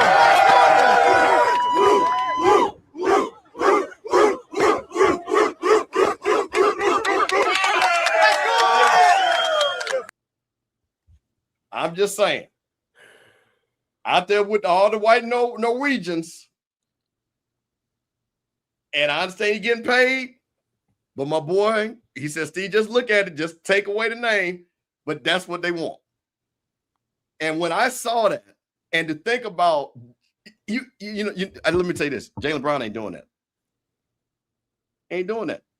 But they are comfortable with that. Now, Jameis Winston's a great guy. He's a great teammate, all that. I'm not saying. But that's the projection that they would rather have, Herb and Scotty. Now, am I wrong for that? And again, No, not at all, man. And to me, it's just such a perfect contrast. They'll be so comfortable with that image. And again, in front of a bunch of Norwegians, and you're doing that, and I understand you're having fun, but are you having fun, or are they having fun at your expense? Well, I'll be as somebody that well, first, this is a side note, man.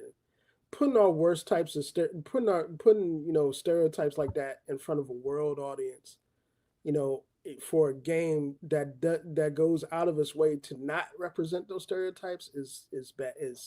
That's nasty work. So whoever did that, network wise during World Cup coverage, y'all are some bullshit. But that is crazy. Hey, man, listen, we got the call lines up, 760-548. Rocky's working in the back. I don't know if Rocky's coming out. He looked like he's just chilling. But we got the phone lines up, 760-548. If you want to join the conversation, 9951. Go ahead and call in, man. The phone lines are open and stuff like that. We've been talking about NBA free agency. We've been talking about LeBron. We're talking about what they've been doing. So, Scotty, you got young sons, young men that you're raising. When you see things like this as a father, how do you navigate this with your sons between having fun, but also having respect for yourself? It's a very fine line because confident black men are intimidating. That's just it. Just in this day and age, confident black men are intimidating. So you have to teach them that it's okay to be confident. But at the same time, you gotta still you have to stay humble just so people don't want to see your failures, right? Like it's like you're confident in your ability, but I stay humble and meek so nobody, prays on my downfall or prays on my, or looks for a way to get me in trouble or looks for ways to get me hemmed up or try to find my weakness, right? So, or my son's weakness or my daughter's weakness, right? Like. If you talk to anybody, my daughter is more like me than anybody else, and she speaks up for herself, and that's how I teach my kids to speak up for themselves because I'm not going to always be around. But again, it's different. I don't know what it is about just being black and being intimidated. Like people are intimidated by black people who are confident and speak up for themselves and stand on what they believe in. And I respect Jaylen Brown. I respect how he moves. Again, you can't get mad. I don't want to say that. You can feel some type of way of how people perceive you, but as long as you know within your character and your morals that what you're doing is right and you standing up for what you believe in, that's all you can ask, right? That's all you can do. So for me, for my boys, it's all about character, values, and morals. Like, all right, how's your character? What do you value? What's important to you? And then standing on what you believe. One thing I tell my son is I can't stand people who flip-flop. Like I can't stand that. Stand on something, believe in something, and be passionate about it, right? So We'll see how it goes, going down the line. But I do believe Jaylen Brown will get the last laugh. Because I think people are overvaluing Jason Tatum, if I'm being honest. Because I would say, back to Avery Johnson's point, if we took Jason Tatum and put him on the Pelicans, are they a finals team? I say no. So I feel you. I mean, like I said, I think I think Scotty's on point as usual. We're gonna talk about one last little thing that we're gonna get out of here. I thought was pretty funny, and it's gonna tie into something that, again, it's always amazing. Once again, sports always intersects with race, money, sex, and everything else. There are people out there in Lakerland. They're looking at their starting lineup. Herb, it don't look like the Showtime Lakers. Look like the milk of magnesia. So I'm just going.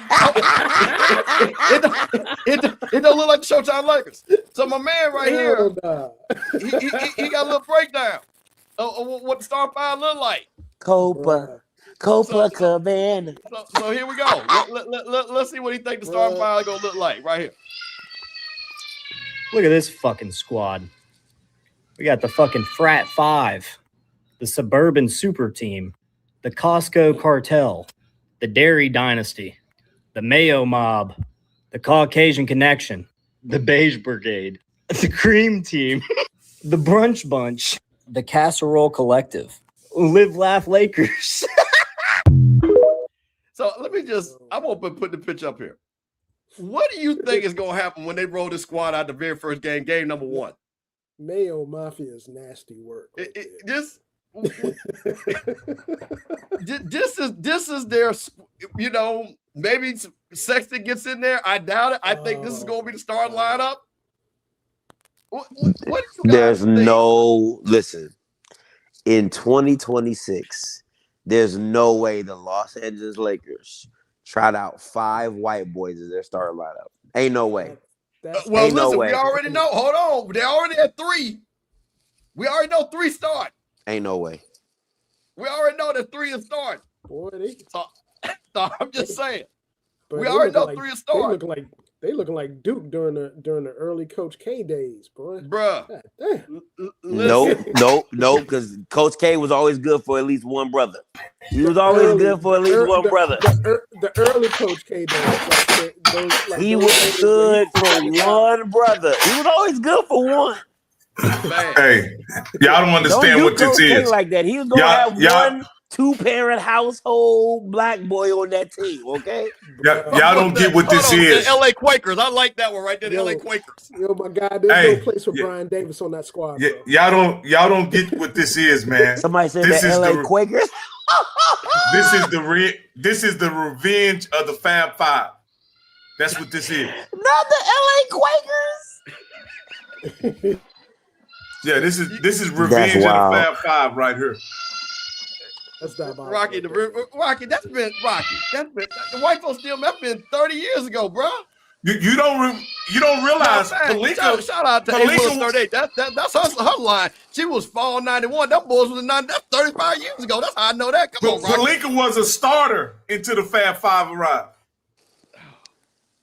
So I got. So you saying Pelinka's doing this?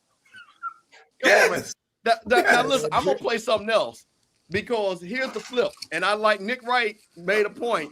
It's a little bit long, but I want to play this because Stephen A. made a point, and folks got all upset about this. Talks about this, and this is Nick Wright just saying the obvious. There we go. This is Nick Wright. Listen to this. What Nick Wright says. Gone after him. So I want to just. And I didn't see everything Stephen A. said about the fact that the Lakers are going to be the first team in 40 years to have their best 3 players be white dudes.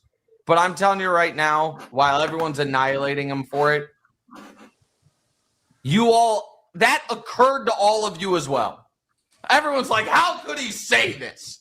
It's like when everybody had a similar reaction when we saw the picture of the Lakers' big 3, and it's Luka, Austin, and Walker Kessler. Luka's a spicy white, though. He's a spicy. Right? No, I get it. He's Eastern European. It's not American. And this Mamu Shadashvili guy, he's Eastern European too. He looks like a John Wick villain. I understand all that. My only point is people who want to go after Stephen A. are using this as an opportunity, pretending like that hadn't even occurred to me. Yes, it had. I'm not saying it means they won't.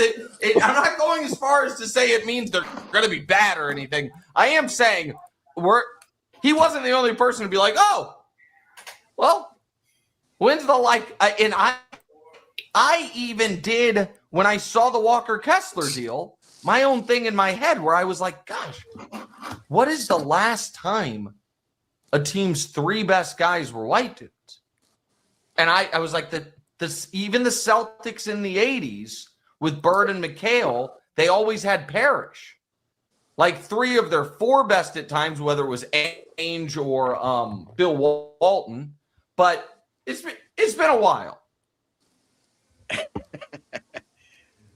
What do you guys think? I think that's a racist. Why are people mad? Like Nick Wright says, they stating the obvious. I mean, it's a racist take. That Stephen A. made? Yeah, it's a racist take. Like the fact that But Nick Wright said we all thinking it. No. Don't get me wrong. This is almost like reverse racism, meaning that and this watch it, just go get clipped and be put on MAGA. No. Listen what I'm saying. It's reverse racism because it's the same thing that white people said 50 years ago or probably 60 years ago now, when Texas Western rolled out 5 black guys in the national championship game against Kentucky. Right? It's the same thing. How are those 5 black dudes gonna compete? Well, Rocket, let me ask you a question. Do you think those 5 white guys are going to compete? Do you believe if that lineup, to your point now, I'm going to flip it back on you, are they going to compete? So this is what I will say, Steve. In a 7-game series against Obi, Towns, Brunson, and the Knicks, I don't think they will win a 7-game series against the defending champions. No. But, I mean, they'll beat somebody. They'll beat somebody. Now again, I'm going to say this. We have to acknowledge that the take that Stephen A. made, though very true, though we all were thinking it, right? It's rooted. It's a racist, biased take. That's all I'm saying. That doesn't mean that it's not true or that we all were thinking it. The fact of the matter is that 5 white guys, matter of fact, put it like this, man. You don't play 5 white guys in 24-hour fitness. You know, that's the reality. You know, matter of fact, have you ever, okay, I'm a guy that can't hoop. I can't hoop, right? But I've shown up at a gym where it's a bunch of white guys and they'll say, hey, I'll take the black guy. You know what I mean? You know what I mean? Because they assume I can hoop. Man, Brian Davis or Grant Hill is not walking through that door for the Lakers anytime soon. And let's be honest, when you talk about old Duke, you have to talk about Johnny Dawkins and all those other guys. There were some black guys. Yeah. Matter of fact, didn't Johnny Dawkins win the Naismith Award? Yeah, he was Player of the Year. So I mean, this is Stephen A. Smith's quote. This is Stephen A. Smith, real quick to her. I'm gonna let you get back to it, but just because Emma said for context, this is what Stephen A. said, and this is part of the clip. Los Angeles Lakers think they're going much white. Your 3 top players are white dude? Really? This ain't golf. This ain't baseball. Hell, it ain't even soccer. What y'all think this is? Basketball. In NBA history, when have you seen your 3 most prominent players on a basketball team all be white? And that takes you to the promised land. Somebody got to say it, so I'm saying it. This is basketball. I'm not complaining. I'm simply making the point. The Los Angeles Lakers, you ain't going anywhere being led by 3 white dudes in today's generation of basketball. I'm letting you know right now, it ain't happening. And Luka's a bad brother. And Austin Reeves is no scrub. And they both have earned what they have earned. And then with LeBron James or some other brothers I get. But those 2 and Walker Kessler? You ain't scaring anybody with that. And Rob Pelinka has done made this white dude central. Where the hell the Los Angeles Lakers think? Hey, man. All I can say is I can't be mad at him. I don't agree with Stephen A. Smith, but a broke clock is right twice a day. Now, I can't believe Stephen A. said it. Oh, I can. I totally believe he said it. But the thing about it is, he must have got an okay to address it from his upper bosses, because again, to make this, to frame it the way that he framed it as these guys don't have a chance because they're white. Now that is factual. He did put it on that. But Herb, Herb, I'm gonna ask you this. Let's be honest. You're a basketball guy. Now, Walker Kessler, great rebounder, 12 points. They said the best offensive rebounder in the league. But Luka and Austin Reeves, while can score defensively. What do you think this team looks like? Just roll them out. They're gonna get torched. Point blank. Say again, Herb. They're gonna get torched. They're gonna get smoked. They're gonna get run off the court defensively.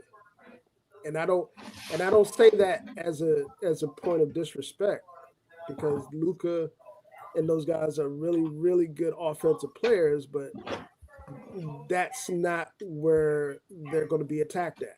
They're going to be attacked. So I don't know much about basketball, Herb, but I watched the Lakers play. What's the team that eliminated? You mean San Antonio? Yeah. Yeah.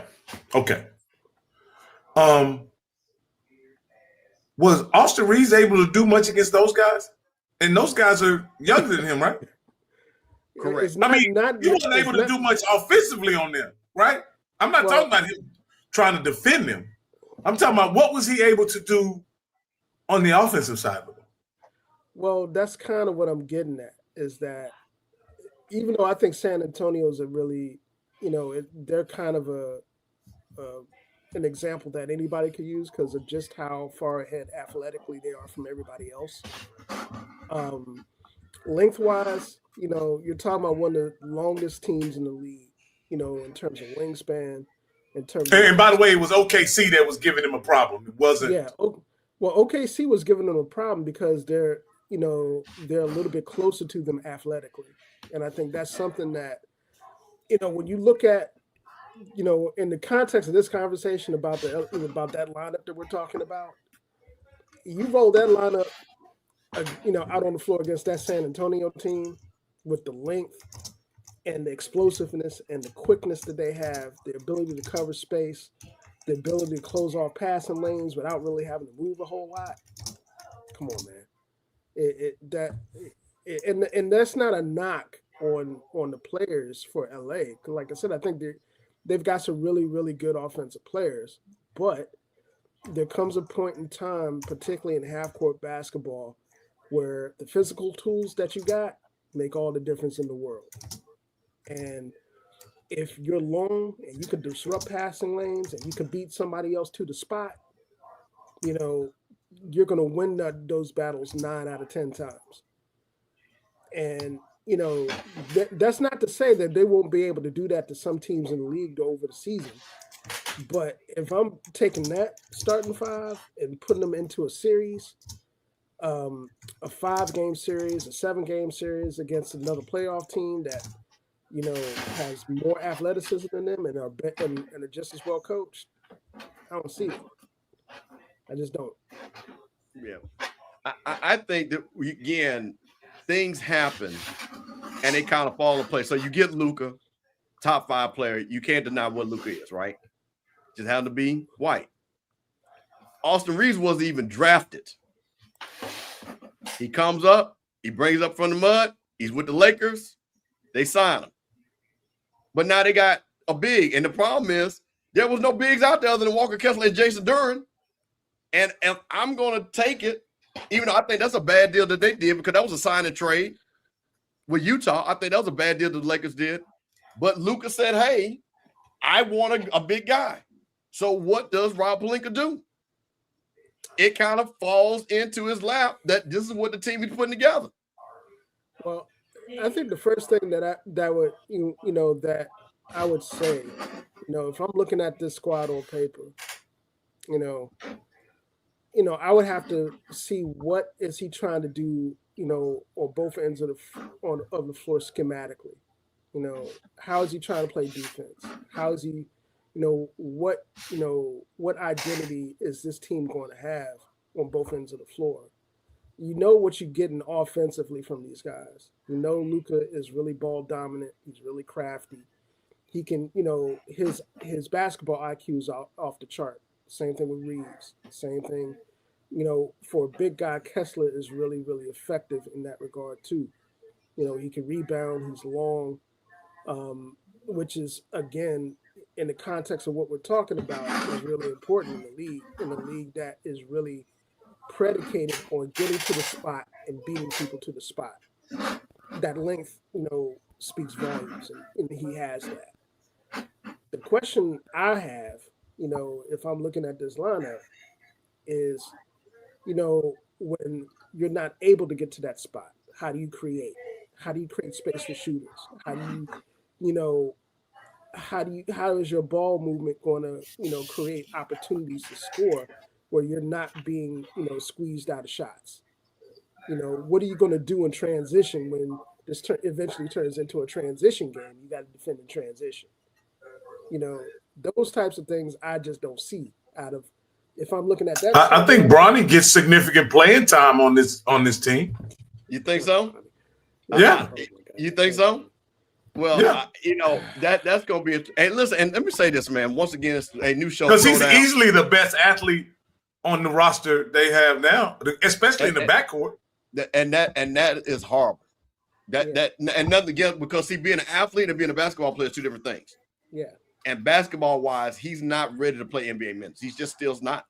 He's still not. But hey, just a quick reset, man. Hold on, Herb. Just a quick reset. Hey, man, new show to Throwdown. Rocket's going to be joining me. We're going to be talking football. Once again, one hot topic. Talking pros, NBA, NFL, major college, no HBCU. We got enough people. We're going to do all the HBCU stuff. But we wanted to switch it up for you all, give you a little something different. So just trying out a concept to Throwdown. Got my man Herb talking about HBCU Hoop Week. Rocket came on board, jump on in. Of course, Scott had. I just got the phone line up. That's why I had tip. But when y'all brought up the cream team, I had to comment on it. Yeah, but no, that's no problem. But but hold on. But this is what I want to say. This, all y'all jokers are Laker fans. Yeah. All y'all, not me. Well, okay, I want to talk about that. I need the Laker fans to call in. Hey, are you cool with LeBron? Lakers letting LeBron go? And how do you feel about this? And what my boys say, the picket fence team, the LA Quakers. I need the Laker fans to call in. Because y'all, anytime, now, let me tell you something for her. Let me tell you about these Laker fans. See, this is one of the reasons why I became a Clipper fan, just to troll, right? Because I'm a big Chris Paul guy. And when he went to the Clippers, I became a Clipper fan. That's the only reason why I'm a Clipper fan. Then, of course, the Lob City era, the Kawhi. I really thought they were going to get a championship with Kawhi now. Of course, it didn't happen. I got this jersey, a girl I date. Now, I never have worn a jersey in my life, ever. I don't wear jerseys. That ain't my thing. I'm not saying if you want to wear it, that's fine. So she buys me this jersey for my birthday, and I'm like, I'm not wearing that. But she was like, Kawhi's your favorite player. And so I literally have the jersey that still has the tags on it. So this is the first time I've ever worn this. I wanted to use an excuse because I'll never wear it again. So this is why I got my Clippers jersey. I just want to say that. Hey, have you told her thank you yet? No, this was a while ago. Me and her broke up. And that's why I want to rewind. Because listen, if you buy me a Clippers jersey, you don't know me too. And that's why I had to break up with her. That's why I got a new girlfriend. My new girlfriend know me. She know not to buy me no Clippers jersey. She know to take me to a Clippers game, not buy me no Clippers jersey. But I need you Laker guys, because all you Lakers, because y'all bandwagon folks, and I'm calling you out. When y'all rolling, we got a caller, Steve, whenever you're ready. So real quick, you Laker fans, a such bandwagon fan, when y'all was rolling during the Showtime era, when me and Rocky was around, Laker this, Laker that. Then it rolled around with Shaq and Kobe. Then y'all thought LeBron, but y'all been real quiet. I ain't heard these Laker fans. So I need you Laker fans to show your Laker card, or I'm calling you all out. Yeah, y'all call stand by your team. Go ahead, right with the phone call. Now stand by the cream team. Caller, you're live on the Throwdown. Hey, please turn your sound down. Let me give you a minute to turn your sound down because I already hear your background loud and you need to turn it down. You ready now? All right. Tell me how you feel about the cream team. What's your name and where you calling from? You're live on the Throwdown.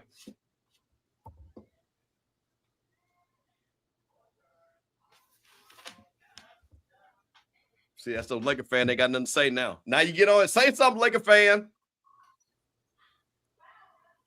Rocky, we can't hear him if he's talking. You're not able to hear him? Yeah, no, we can't hear him. Herb, you can't hear him either, right? Yeah, we couldn't hear him. Oh man, hold on. Bro, we're gonna have to. Oh my goodness. Been a Lakers since 74. So Edwin, now I think Edwin, how old are you? 'Cause I think you're a 2 or 3 What about years now? older. Come on, give it to me. Talk. Can you hear him? No.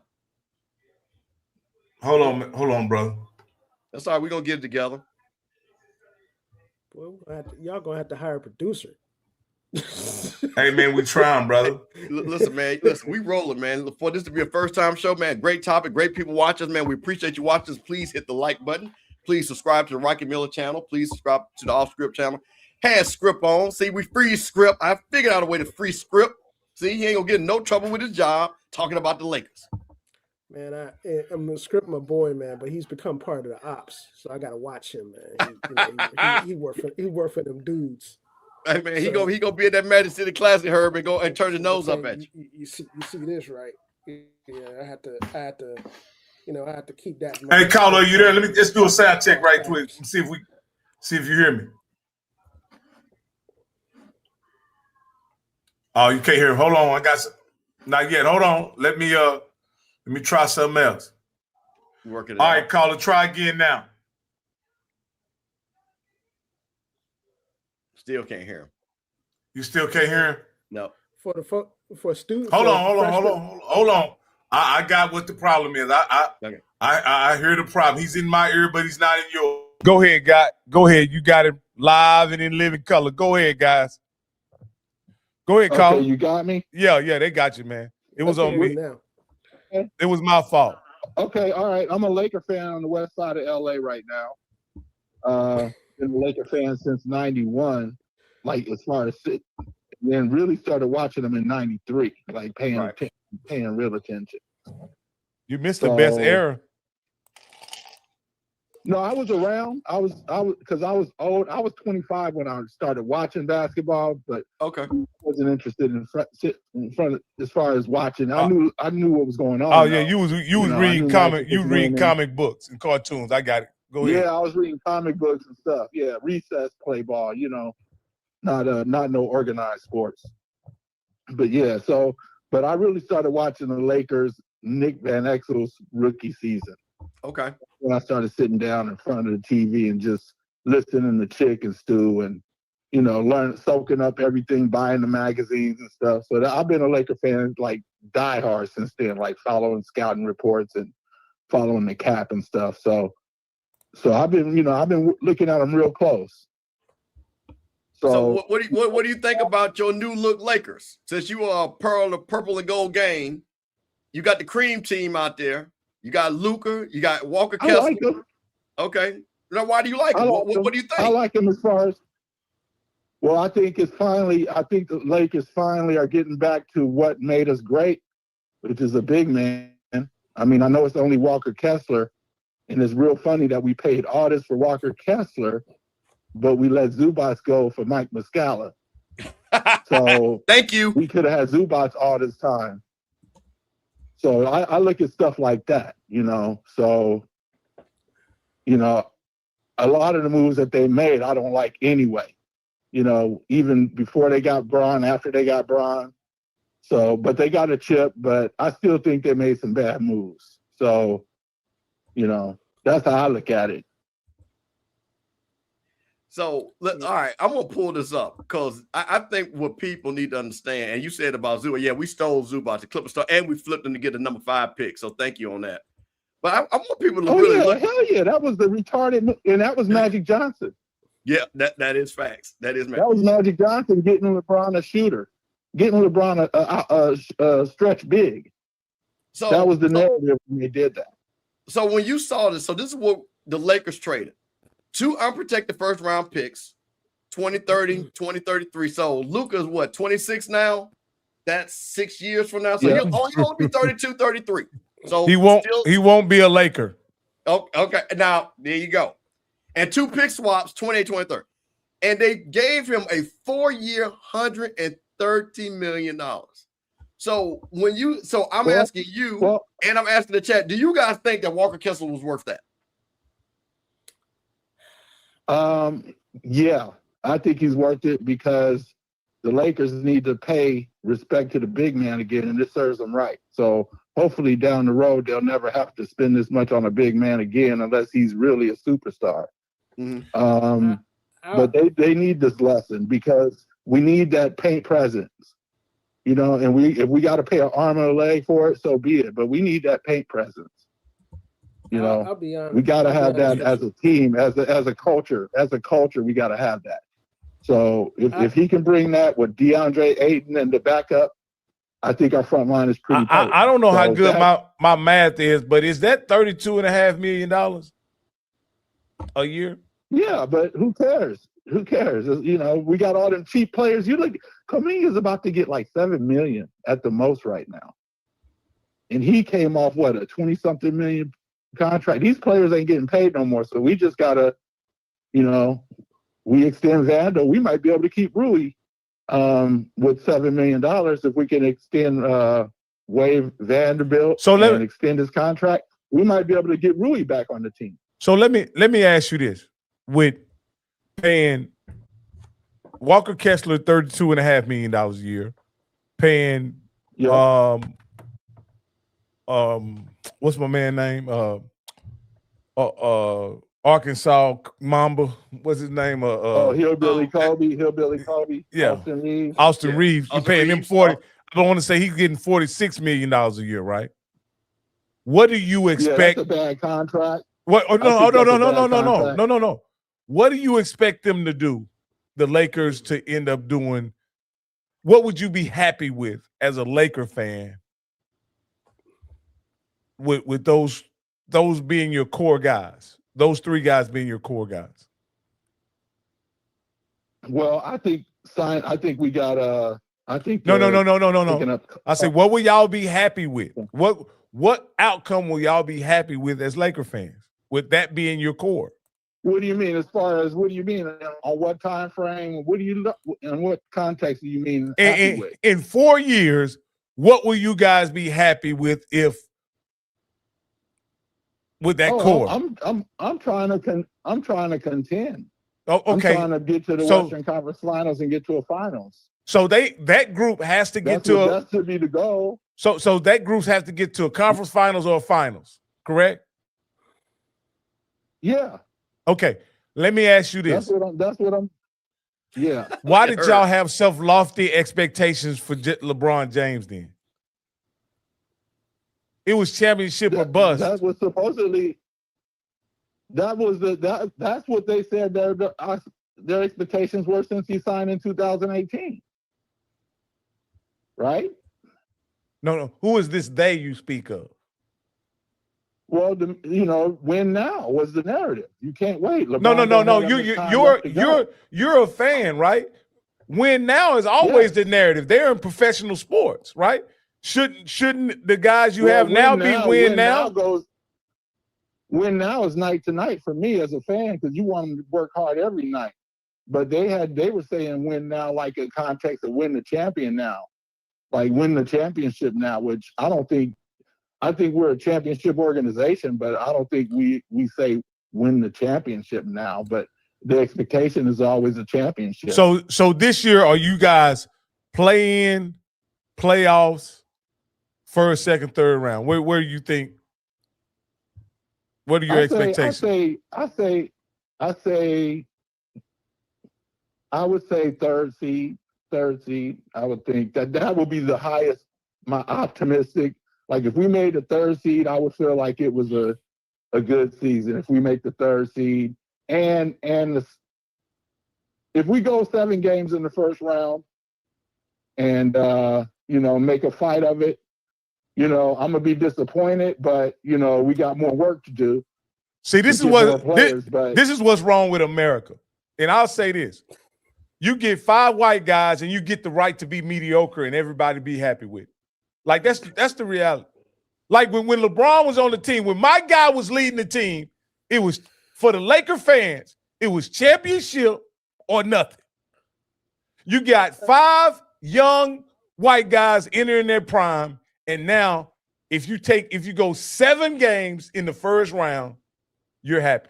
Yeah, I didn't feel that way though. I didn't agree with that narrative that we had to win right now, and we had to win championship or bust. I didn't have that expectation. I didn't have that expectation. Go ahead, Herb. Jump in there real quick. I'll pipe him down, Herb. Go ahead. Oh no, I had a question for the caller, man. Go ahead. Well, He'll answer. First, as a Lakers fan, you being a Lakers fan, I appreciate you being on the call, man. I just got a question, man.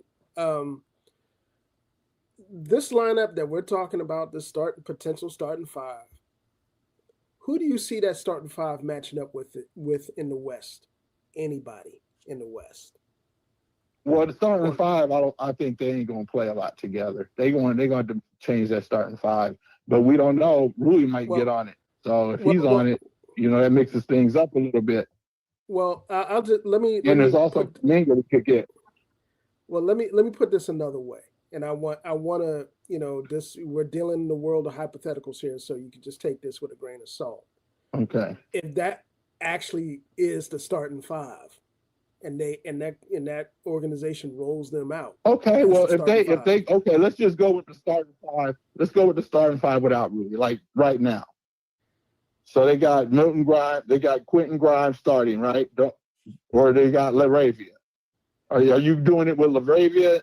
Because that would be all white. But if you go with Quentin Grimes, they've been told that he might be in there, so they might have him in there. We don't know. Well, let's put the all white thing aside for a minute, because I just want to. I'm talking strictly about. I prefer to do that too. Yeah, I'm talking strictly in terms of matching up with, who they're going to be seeing night in, night out in the West. So if you're looking at that, Kessler in the paint is going to wipe a lot of mistakes, and they run and drop coverage from what I understand, which, it's a simpler defense to run. They're going to be running that primarily, and Kessler, he's going to be the funnel. So, they got guards, they got younger guards out there to supplement the starters, Quentin Grimes and Sexton. So you might not see Austin Reeves and Luka on the court that much together, because that's, everybody knows that lineup defensively. But if you can mix in Colin Sexton and McBride or Grimes, that shores that up. So, so let me ask you guys this. So Walker Kessler, because I'm not familiar with the guy, so that doesn't mean anything though, because I'm not. So last year it says he logged 5 games. Is that correct? Do y'all agree with that? Yeah. He had a separated shoulder. He needed shoulder repair. He got it repaired, and he sat out as well.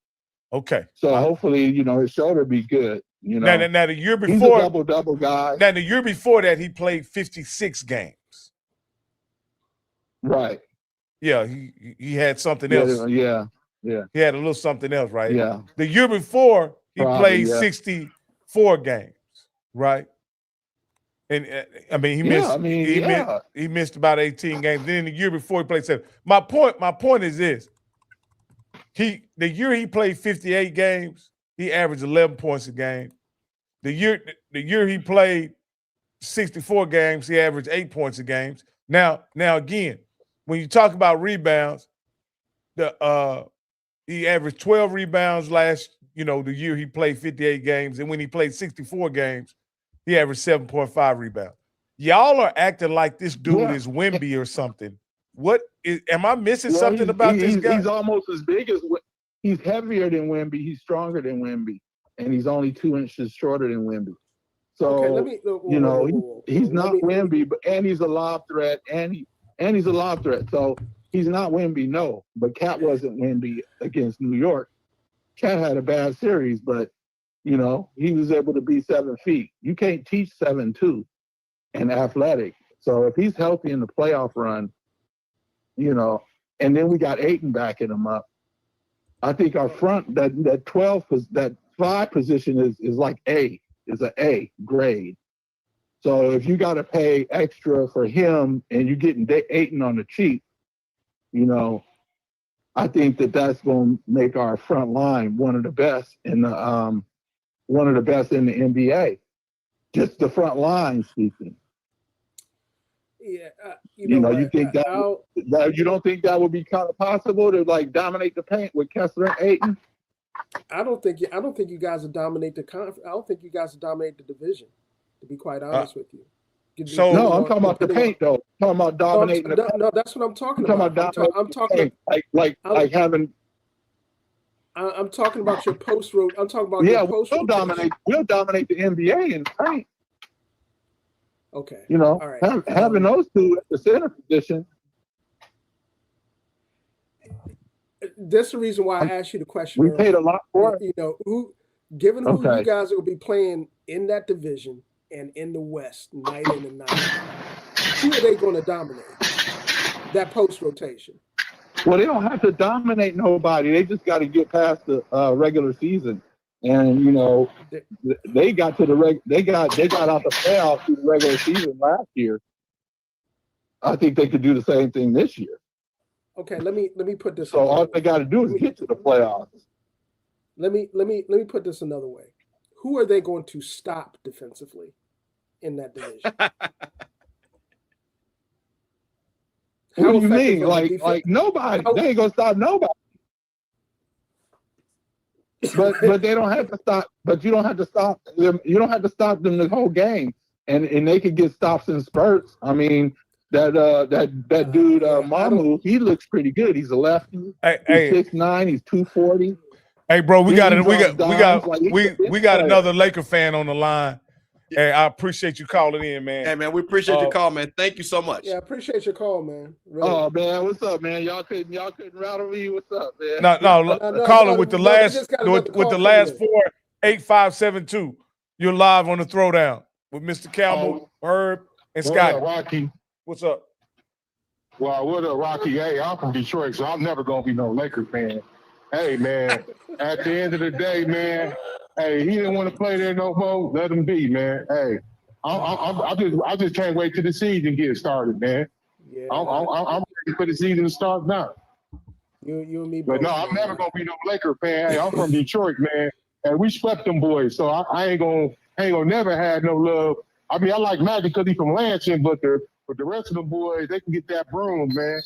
I'm an Isaiah Thomas fan, so how Zeke talk cash money stuff out here, man. He said, I beat them all. He said he beat them all, man. He beat them all. He beat Bird. He beat Magic. He beat Mike, too. So don't forget that. He let he beat Mike, too. Don't let this Pistol guy, don't let him go before I get a hold of him. Go ahead, Rocky. You about to say something? No, I'm just saying, I just want to end this up.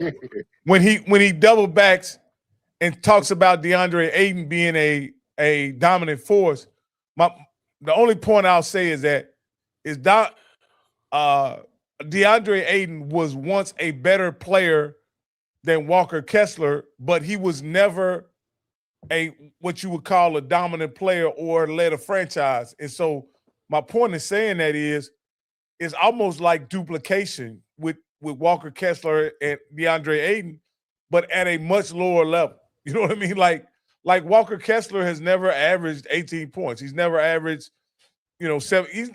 Matter of fact, DeAndre Ayton averaged 12 points last year, and that's more than Kessler has ever averaged in an entire season. So I don't know who this guy Walker Kessler is.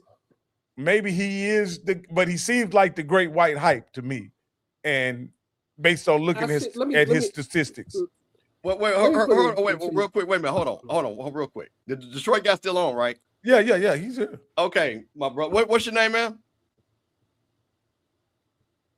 Man, it's me, Mr. Campbell. It's Al Holler, man. It's me. Oh, okay, Al. All right, Yeah, you D-time now, Al. Let's talk about your team. Because hey, man, this is a throwdown. We talking about the NBA. Let's talk about your team. You let Tobias Harris go. You got Jaylen Duren out there on a restricted free agency. That's on his He's own. going Keep out there that in seeing the mind. Lakers. He's going out there kissing on other babies. You sign Isaiah Joe. What are you guys? Who are you guys going to get to help Cade Cunningham? Talk to me about that. I'm gonna be honest with you, man. I don't know who they gonna get. I don't know who they gonna get, to be honest with you, because I thought they was gonna get the Powell, but I think he went to Chicago today. Yeah, Norman Powell signed with Chicago. I'll be honest with you. I don't know. That would have been a nice pickup because my thing is when you look, you're talking about the number 1 seed. You clearly did not produce in the playoffs, and you've got Cade Cunningham, who's a superstar, but Jaylen Duren did not do anything. And then you let your other big man go, Isaiah Stewart. He got traded for picks. What is Detroit? I don't see. It looks like they're taking a step back. Do you feel that they're taking a step back? Trajan Langdon, man. I mean, he the general manager. I mean, you gotta figure out what his mindset is, man. I think with Jaylen Duren, man, I'll be honest with you, that playoff run might have been a little bit too much for him. I think everything was coming at him a little bit too fast. And I don't, and I'll be honest with you, when Cade got that injury in the middle of the season, people forget they played the Knicks, man, and blew the Knicks out, man, at the Little Caesars, man. And I think late January, man, and everybody pretty much said the Pistons was gonna make it to the finals. I mean, the Eastern Conference Finals.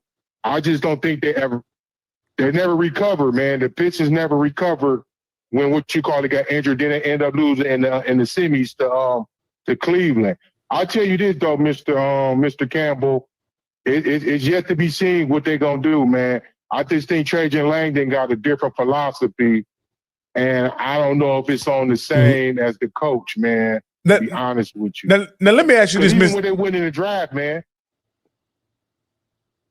Go ahead. I wanted to ask Mr. Campbell a question about these GMs and how they're trading these players in the first years of their contract rather than extending them.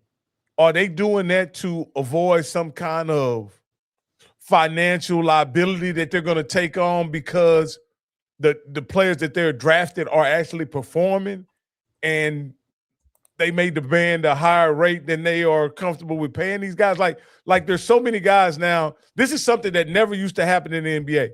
Guys were never really traded out of the first year out of their contract. The drafted teams always renewed their contracts pretty much, especially if they performed, at a high level. And now you see guys getting packed. You got to remember, guys like Tobias Harris got a max contract when his time was up when he was with Philly, I believe. Yeah, he did get. So my point is, are they trying to avoid paying these guys these max deals in the first window that they're eligible for to extend their contract? Well, let me tell you, and Herb could probably talk about this too. The biggest thing that happened in the last collective bargaining agreement was what they call the second apron. And though it is so punitive and the amount of money, because remember, okay, so I think people don't understand when people go over these thresholds, what happens is they pay a money into the pool, right? And then it gets redispersed out to all the other teams. So if you remember, James Dolan, literally a day after the Knicks won the championship, he's on the radio station up there in New York, and he's like, we're not going over second apron. We're not paying that. Now, this is a team that if you're going to go to second apron, you do it to bring a championship team back. And Dolan, who has no problem with money, let's be clear, one of the richest owners in the NBA, is talking about the second apron. Be clear, one of the reasons why Jaylen Brown, which I believe is the real reason, remember, Boston just got sold to a private equity group. Those guys are all about money. They want to increase value, and they're going to flip that thing, right? 5-10 years down the road, be worth $15-20 billion. What's going to happen is between him And Jason Tatum alone, they might be close to 60% of the cap. So they're going to be pushing the second eight. Well, I'm talking about Rocky, $100+ million. They were currently 70% of the cap. So there you go. So they're even going to go higher than that then. Yeah. So I thought it was 60. So they're saying, so yeah, they were 70% of the projected cap. So Jaylen will be getting $70 million. When JT comes up, he will be getting $100 million. So this is why you see a lot of these guys that are looking at players that can get that next contract because they're playing against the second April, which is what they want to do, but it has the consequences of not being able to build a team. Because what's happening is because even Oklahoma City, they've done well. Why do you think they start shipping guys out? Those bottom line guys. Because they got all the draft picks, they said we'll use these rookies and hope that they'll develop. The problem I have with it is the bird rights and things of that nature supposedly gave the players that stayed under the drafted teams that teams have flexibility with retaining those players. But if that got changed with the second apron. That's what I'm saying. If they never use a team's bird rights, what ends up happening is the NBA teams have an artificial salary cap that nobody has to abide by. You understand what I'm saying? Like you have a cap that nobody's gonna go over. Nobody's gonna go over that second apron. Going to do? Well, no, hold on. So let me tell you what's going to happen. And Boston's a perfect example. You'll pay one guy that bird right max because you still get more money by staying with your team. Mm-hmm. The problem is you can't pay the second guy, or you're not going to pay the second guy. You see what I'm saying? So you have to make a choice, which Boston is doing and which a lot of other teams are doing. See, this is the thing which is so valuable. And Rocky, this is a great point. Wow. I understand why he did it, but listen to what James Dolan said. You've got my guy, Jalen Brunson. He takes $100 million pay cut to bring a championship. He thinks he's going to get rewarded. James Dolan like, I don't know about that. You see what I'm saying? He's already said he's not going over. So he took $100 million that he's never going to get back. Because once you don't get it, you don't get it back. But that's not how it works. Because the way he plays, he was going to get a big contract anyway. So that $100 million but never you get to made play up. for your daddy, though. Yeah, well, would you play for your daddy and lose $100 million? No. My daddy could come visit me. Yeah, and I think go ahead, Herb. I think also, the long-term effects of what you're talking about is teams are going to think twice about investment and player development. That's ultimately what's going to be the end result, particularly for franchises that are looking, to actually move up into the middle and the upper tiers and be able to actually compete, get to playoffs, win championships. What's going to end up happening, the talent that's going to really incur those big time deals is still going to incur them because, unfortunately, that's just the way the league is structured. And the teams that have the money, they're willing to take that bump, willing to pay that penalty to get somebody, that they really, really want, they'll incur it. But it's the franchises that are building, and this is why this is why, the draft, the G League, and some of these other places where there's a whole lot of talent is so important because if you want to win now but you're handicapped by what you're looking at, financially, you're going to have to look at other places for talent. You're going to have to look at other places to bring talent that fits the system, that fits the philosophy of those squads and develop it. And, you get that from a couple places. You can, bring them from overseas, from different leagues. You can, go the college route, obviously, and bring in, you roll the dice in terms of what kind of class is coming in. This year was a bumper crop in terms of talent, in terms of class. So this was that's a good bet, but every draft ain't going to be like that. Every draft ain't going to be deep. So, what's going to happen, and NBA franchises and management are going to have to really, adjust with the times is figure out where they can get value without incurring that type of penalty. And that value means player development. It means finding, diamonds in the rough that match your system. If you play a specific system, like I look at teams like Golden State, that play a specific system, look for specific pieces and skill sets, that make that system effective. Those are easier fits than, relying on somebody that you build a system around, because you're not going to find those talents all the time. And the talents that are in the league, Father Time is undefeated. The player that you had today that you could build a system around ain't going to be the same player a couple of years down the road where you can build a system around. So, you have to, that is to me, it's a really big thing, and it's something that's going to really, shape how how franchises go forward. Well, unlike the NFL, the NBA is a superstar league. In the NFL is the rank and file league. Like it was, as much as we want to, NBA is ran by superstars. And what you're essentially saying to me, Herb, what I hear is the superstar is going to be devalued so that they could have a collection of talent that possibly could get the same level of performance out of multiple guys, right? So you trade a Jaylen. Follow this. You trade a Jalen Brunson in hopes to get that production through 3 or 4 guys. Well, you got. Well, let me back up a minute. Not Brunson, but Jaylen Brown. Jaylen Brown. You trade Brown. But see, that's the thing. The premise that this is just a superstar league is kind of a misnomer, because regardless of, don't get me wrong, there are a ton of superstars in the league, but superstars don't just win you championships. Systems where superstars fit at do. So,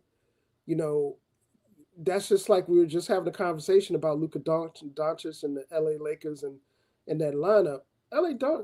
Luka is a bona fide superstar. On certain nights he could carry a squad, but what you have around him and the system that's run around him is just as important. But this is what I'm saying is, like, championships follow stardom in the NBA. Giannis won the MVP, then he won championships. Joker won the MVP, then he won championships. Shea won MVPs, win championships. That's always been the trajectory in the NBA since I've been living. Guys establish themselves as a superstar and then they win championships. Do you see that dynamic changing? No, I don't. But I think it's a little bit more than that. Yeah, those instances, what you just laid out, players that, became superstars on their squads and went on to win championships, is correct to an extent.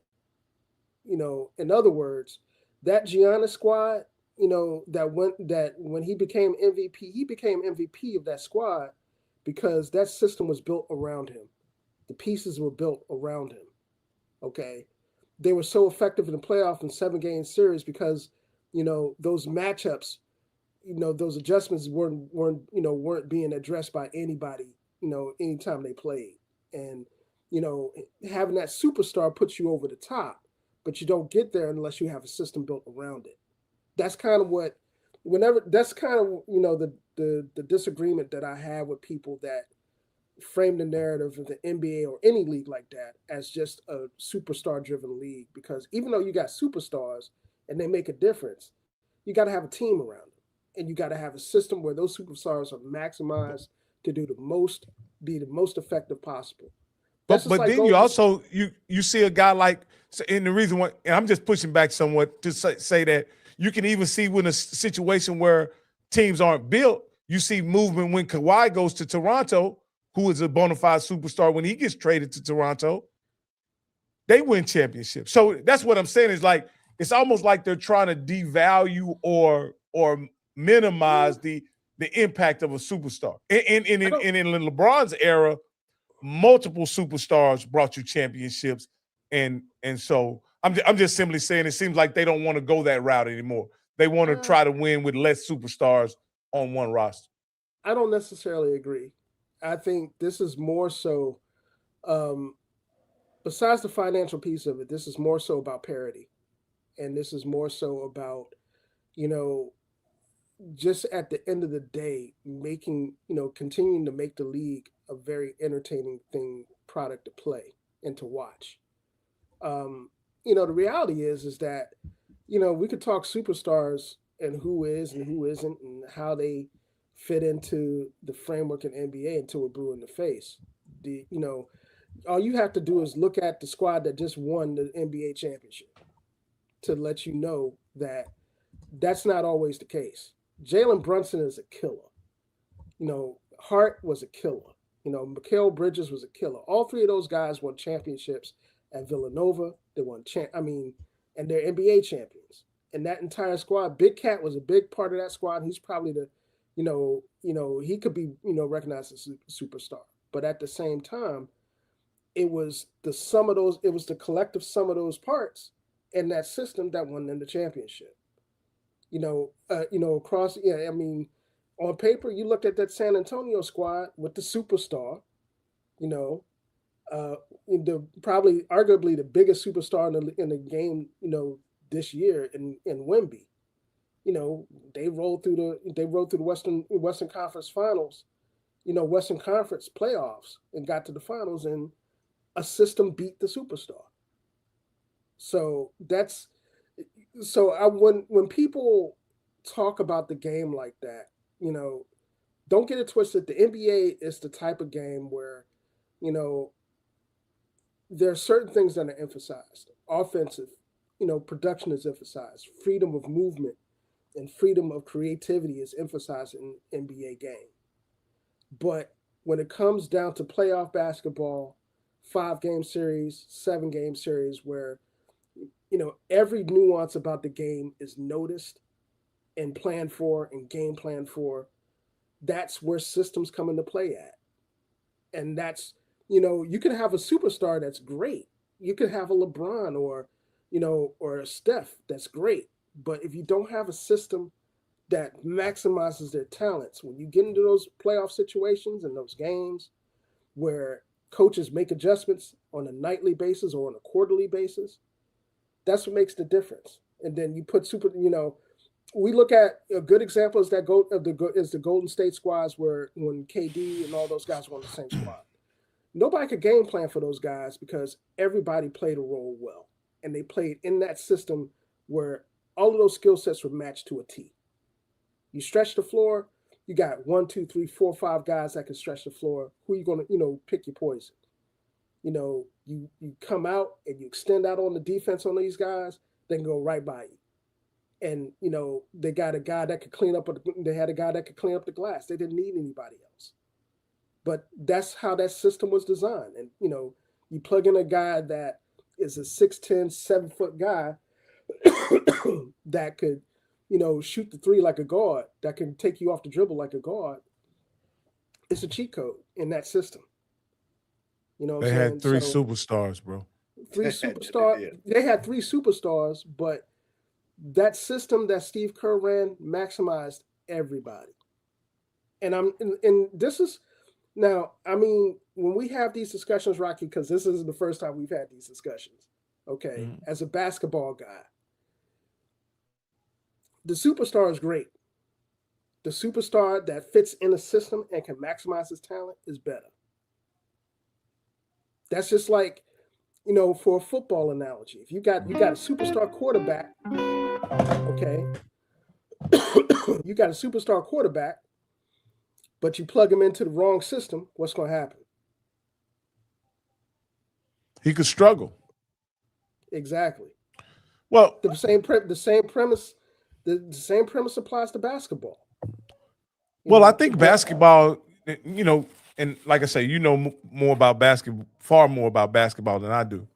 But I think basketball is always one of those situations where especially when they trade or draft a guy, they tend to mold whatever system they have around the skill set that player possesses rather than try to plug them into something that already exists. Now, that's how I see it as a basket. Like LeBron has done the same thing that he's done on every team that he's been on, other than this year, where he was more of a off the ball kind of player, whatever. But for 21 years, he was a play initiator, a playmaker, or whatever. The same role. 21 years. Let's be real. LeBron is a unicorn. Okay, you could plug LeBron. There have been a handful of players in the last 20, 25 years that you could plug in 1 through 5 potentially, and LeBron is one of them. So he's an outlier rather than the actual median when it comes to that. But you're correct, depending on the team and the system you're talking about. In some cases, yeah, they'll bring on a player. If that player has certain special skill set, they'll mold a system around that player. And vice versa. If that player has a specific skill set that will help that system and he can be a difference maker in that system, they'll plug him in where he will be maximized. I'll just say this, and in my lifetime, the Knicks have been the most starless team that has ever won a championship in my lifetime. And I'm 56 years old. For my entire life that I've been watching basketball, probably since 81, there's always been a star on the championship team. Most of the time, there's been multiple stars. Well, right? Again. But the Knicks, if you put Cat and Brunson together, I don't think they equate to the stardom that existed on the Golden State Warriors or even Giannis's team. Because Giannis's team was even had a big three that they coined the big three with Drew, Middleton, and Giannis. You know what I mean? So I'm just simply saying that the NBA, the stars have run the league for years in the NBA. I don't think that's much of it's not a stretch to say that. It's not. Look, let me put this another way. Okay, the stars bring eyes and they run the league to an extent. In order for you to win championships, you have to have stars, but you also have to have systems that work. In other words, you could put LeBron, Steph, and a handful of other stars all on the same squad. And if the system don't work, there are not enough balls that's going to get them to the championship. So, when we say that, stars matter and stars make a difference. But you can't say that, in lieu of where they're placed at, how they're utilized, what system they're running. What is the coach thinking about when they bring this guy in to do X, Y, and Z? So, to say that the league is star driven, yeah, that's accurate. But it's also accurate to say that, hey, when you get to playoff basketball, simply just being a star ain't enough. You got to have a system that maximizes your talents. And like I said, this New York squad that just won, it could be argued that, yeah, you had some all pros on that squad. Brunson is an all pro. Hart is an all defensive player. Mikal Bridges has been, a swingman extraordinaire, two-way player, one of the best in the league, for a minute. Cat is probably as close to a, superstar as you got. And that roster is deep as hell. And all those players were traded from the teams that drafted them. If they exactly. were highly regarded, they would still be on the rosters.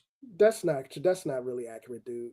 And to be quite honest with you, we see this every year. Anytime there's not a system fit, you see cats get traded. If you don't, so you mean to tell me if Brunson was highly regarded, he would have. Brunson has been highly regarded every place he's played. Point. You don't make NBA All Pro not being highly regarded, dude. That doesn't make any sense. No, the person that made the mistake on that rocket was the Dallas Mavericks. But this is not unusual. And Cat also was traded as well. But wait a minute. But let me jump in there, okay? Because I can answer that. Yeah, Cat was traded because Minnesota didn't want to go over the apron, so they pimped them. Your boy Mark Cuban did the same thing with Steve Nash. He didn't feel that Brunson was worth the money. He let him ride out. OG Anunoby got traded because Toronto, and look at those picks, Toronto was rebuilding after the championship team, and Mikal Bridges got on the team because New York gave up 4 first-rounders that Stephen A. cried about until this year. So if you look at it, that's why you got to give Leon Rose and Worldwide West a lot of credit. No doubt. It wasn't that these players weren't wanted. They went out and gave value for those players, and there were financial reasons or rebuilding that a lot of those guys got back to those teams. My only point was, Steve, that if you are bona fide superstars in the NBA, history says you stay with the team that drafted you. Luka got traded to the Lakers. But he signed a max deal already when he got traded. He had already signed a max deal. But I'm saying that you see it. Jaylen Brown just got traded. Again, this is a new era of the NBA. That's not what has always happened. In the past, when you got them, and I'm talking about guys who were considered superstars. It was an anomaly when Charles Barkley got traded to Phoenix. That's not something that typically happened. When Moses Malone got traded to Philly, those are anomalies. Like those things don't happen very often. And now it seems like it's happening. It's much. I don't agree with that at all, man. I don't think superstars in the NBA get traded in their prime typically. That's just. Well, I think the error to your point, Rocky, I think your point is valid, but it's because of the new financial being that those guys wouldn't make that amount of money. So it didn't matter, and you kept players. And I think Damon, which shout out to Damon, he's been on it in the chat. The contract, you got to remember, when guys would come out of college, they were signing 10-year, $60 million contracts. 10 years. Yeah, you're right. So guys will say, Chris Webber came out, moved around a couple of times. Yeah, but Chris Webber signed those voidable deals where he had, if he made all NBA his rookie year, he was able to void the rest of his contract. So that's why but what I'm saying, but to Herm's point, when you see that, it's a little bit, both of you guys are saying the same thing. Well, not the same thing, but both of you guys are right. Yeah. But it's based off of what you're looking at, the prism that you're looking at. And only reason why I use the Knicks, because and I think this is something, then we'll shut it down because we're on a long time. Yeah. But one of the things is about Jalen Brunson, and I think this has been an argument. We got to say it. Jalen Brunson's a superstar. And I'm going to tell you. People keep downplaying that he's not. Yeah. But Jalen Brunson a championship. Matter of fact, if they don't re-sign Jalen Brunson to what he signed for, 301, 303, something like that when he signed, if they don't keep him and Tatum in their the first time they were up for to re-sign, they don't win that championship. No, they don't. If either one of those guys are on any other team, they don't win that championship. And we're going to find out, and Boston's going to find out real quick how much it is to miss Jaylen Brown. Yeah. Because they're really going to take that for granted. And just to add to that point, Jaylen Brown, not only losing him, was really a dumb move I don't care how anybody slices, Boston is really, really idiotic for that. But the fact that they went to a division rival and a division rival that was a perfect fit for this guy, you know what I'm saying? And that's kind of what I'm getting at, is that when we talk about these trades and we talk about what runs the league and what is the margin of error between who wins championships and who don't, like I said, superstars are important. Absolutely right. I have no qualms with what Rocky laid out there. But it's not just that. That's the whole point. That's the way basketball is. You can, when you get, particularly NBA basketball, where things get infinitely harder in the playoffs, in playoff series where every adjustment, every attention to detail is paramount. Every adjustment is looked at.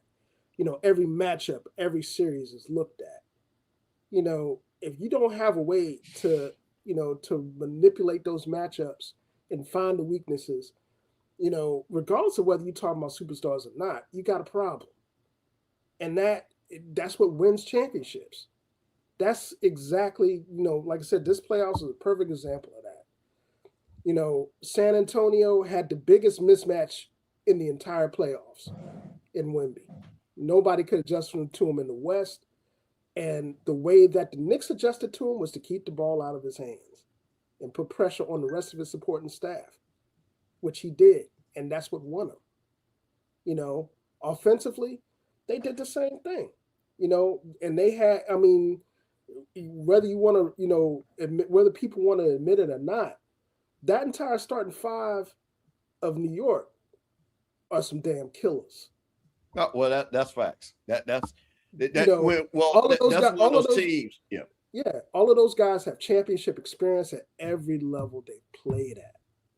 You got three guys that won an NCAA national championship.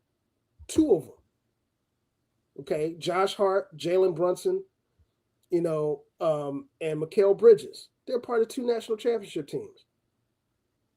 All of them playing on the same squad, same starting lineup. You know, Anobi is an X factor. That dude's a Swiss Army knife on both ends of the floor, and he made the difference in the series.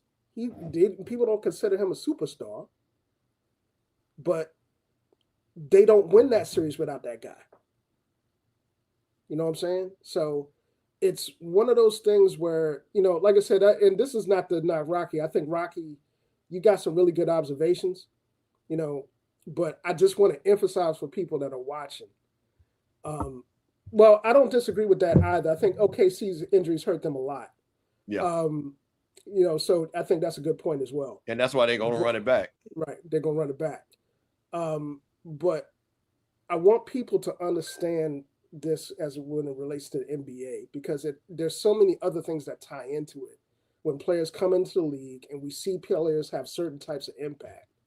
Like, a good example of this is, you know, a couple of years back, we were making a mental note of how many European cats were coming from, you know, Spanish leagues and other overseas leagues and coming into the league and making impact because of how fundamentally sound they were, you know, at the 4 or 5 and sometimes at the 3 position, because they just played a game a different way until the speed caught up to them in the game, and then they started looking, you know, pedestrian.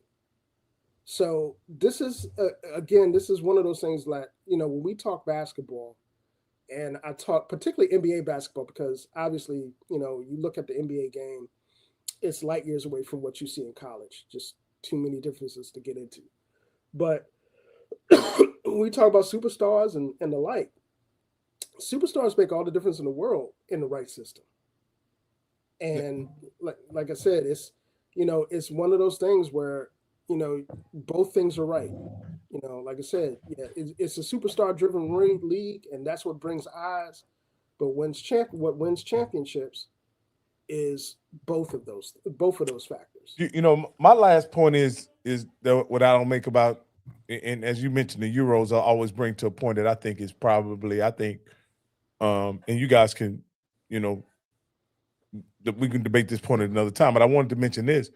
Historically, Euro superstars haven't been able to deliver championship success. I think Dirk and Joker are the only two superstars that I can think of. I said that you're absolutely right. The outliers. I think the they're outliers in that regard. But I will say this: Euro role players have historically played a significant role, whether it be Ginobili, Kukoc, and things like that, in championship squads. But being the lead guys, they have not had a lot of success. And I'll even say, and I'll even put Giannis in that category of not having success, because he's been ousted several times in series where they were the favorites. You know what I mean? And he got put out. But that was just a point I was making. I know a lot of people don't think of Giannis as a Euro, but he's definitely him and Wemby are definitely Euros. He's a Euro dude. I mean, if you don't think Giannis is a Euro, then you're not watching the game. But yeah, I mean, to that point, I think you know, until we've seen Jokic, you know, come into the league, and Jokic again is one of those unicorn type cats. You know, regardless of where he's playing at, whether it's overseas or in the NBA, his skill set sets him apart from everybody else. You know, it's not often you see a guy at that size that can move that well, that can pass the ball that well, that can facilitate offense the way he does, to get everybody involved and be the scoring type of big man, and finesse big man that he is. So, I put Joker in another category. Yeah. Simply, like you put Wemby in another category because of his physical tools. So, when we see European cats come in the league, and I'll just make this distinction before we close out. The one thing that I see when I see European guys coming from different leagues and coming into the NBA is twofold. One, these guys are seasoned because they're already playing professional basketball. Okay. That's a big point. If you're, we talk about European guys being developed and far ahead. You got to remember, these guys are playing pro ball in academies before they get to the Barcelonas or to the Besticases or whatever, academy teams that play, pro ball in these Turkish or Spanish or Portuguese leagues before they come over. And then when they come over, they grow them in. So, we have to kind of take that type of development in a grain of salt. That's why, and EA just made a really good point. That's why the French and Canada, the way they develop their way they've developed players, Canadians are more similar to us because they're tied into our, into our development system in terms of AAU and the high school and college ball. But when we talk about the Euros and stuff, yeah, man, that, you can plug those guys in pretty much anywhere. They may not have the top end superstar, return that we've seen out of people, but you're going to see more of them in the league. So, all right, I'm gonna close it out. EA, I'm gonna say this real quick. Where is this at? Here's the thing. Just real quick. This is gonna be very interesting with this Olympic team because this is gonna be the transition year. I don't believe LeBron's not gonna be there. Steph's not gonna play. Kevin Durant is a hooper. I would not be shocked if Kevin Durant is around. He still will go out and play because that's just the way he is. But the rest of it, it's gonna be a transition. It's gonna be very interesting. So I just want to. We'll you know what? That'll be a show, EA, when we get down the road and everything. But listen, man, I want to close this out. First of all, Herb, listen, man, appreciate you coming on. One topic, NBA basketball. We usually don't do this in this HBCU spaces. I think this was a little bit different. I think a lot of people enjoyed it. Rocky, I'm gonna call you after this because I'm gonna tell you what my idea was. But I appreciate you. And Scott had to get off because he got to go to work tomorrow probably and everything and take care of them babies, my man. Hey, we had to free Offscript, man. I had to figure out a way to free my boy. So, man, we're gonna keep this concept going, man. One topic, NBA, NFL. Might talk a little Major League Baseball. Major college. Like I say, again, we still gonna do HBCU coaches going on Tuesdays. Still gonna be doing sipping on Sunday. We're gonna have Herb on there. Herb and them is gonna be doing their thing on HBC Weekly. Herb is gonna do his thing. So we have a lot of HBCU stuff. But I think we have enough talent for us to talk about a couple other things because we are talking about these things.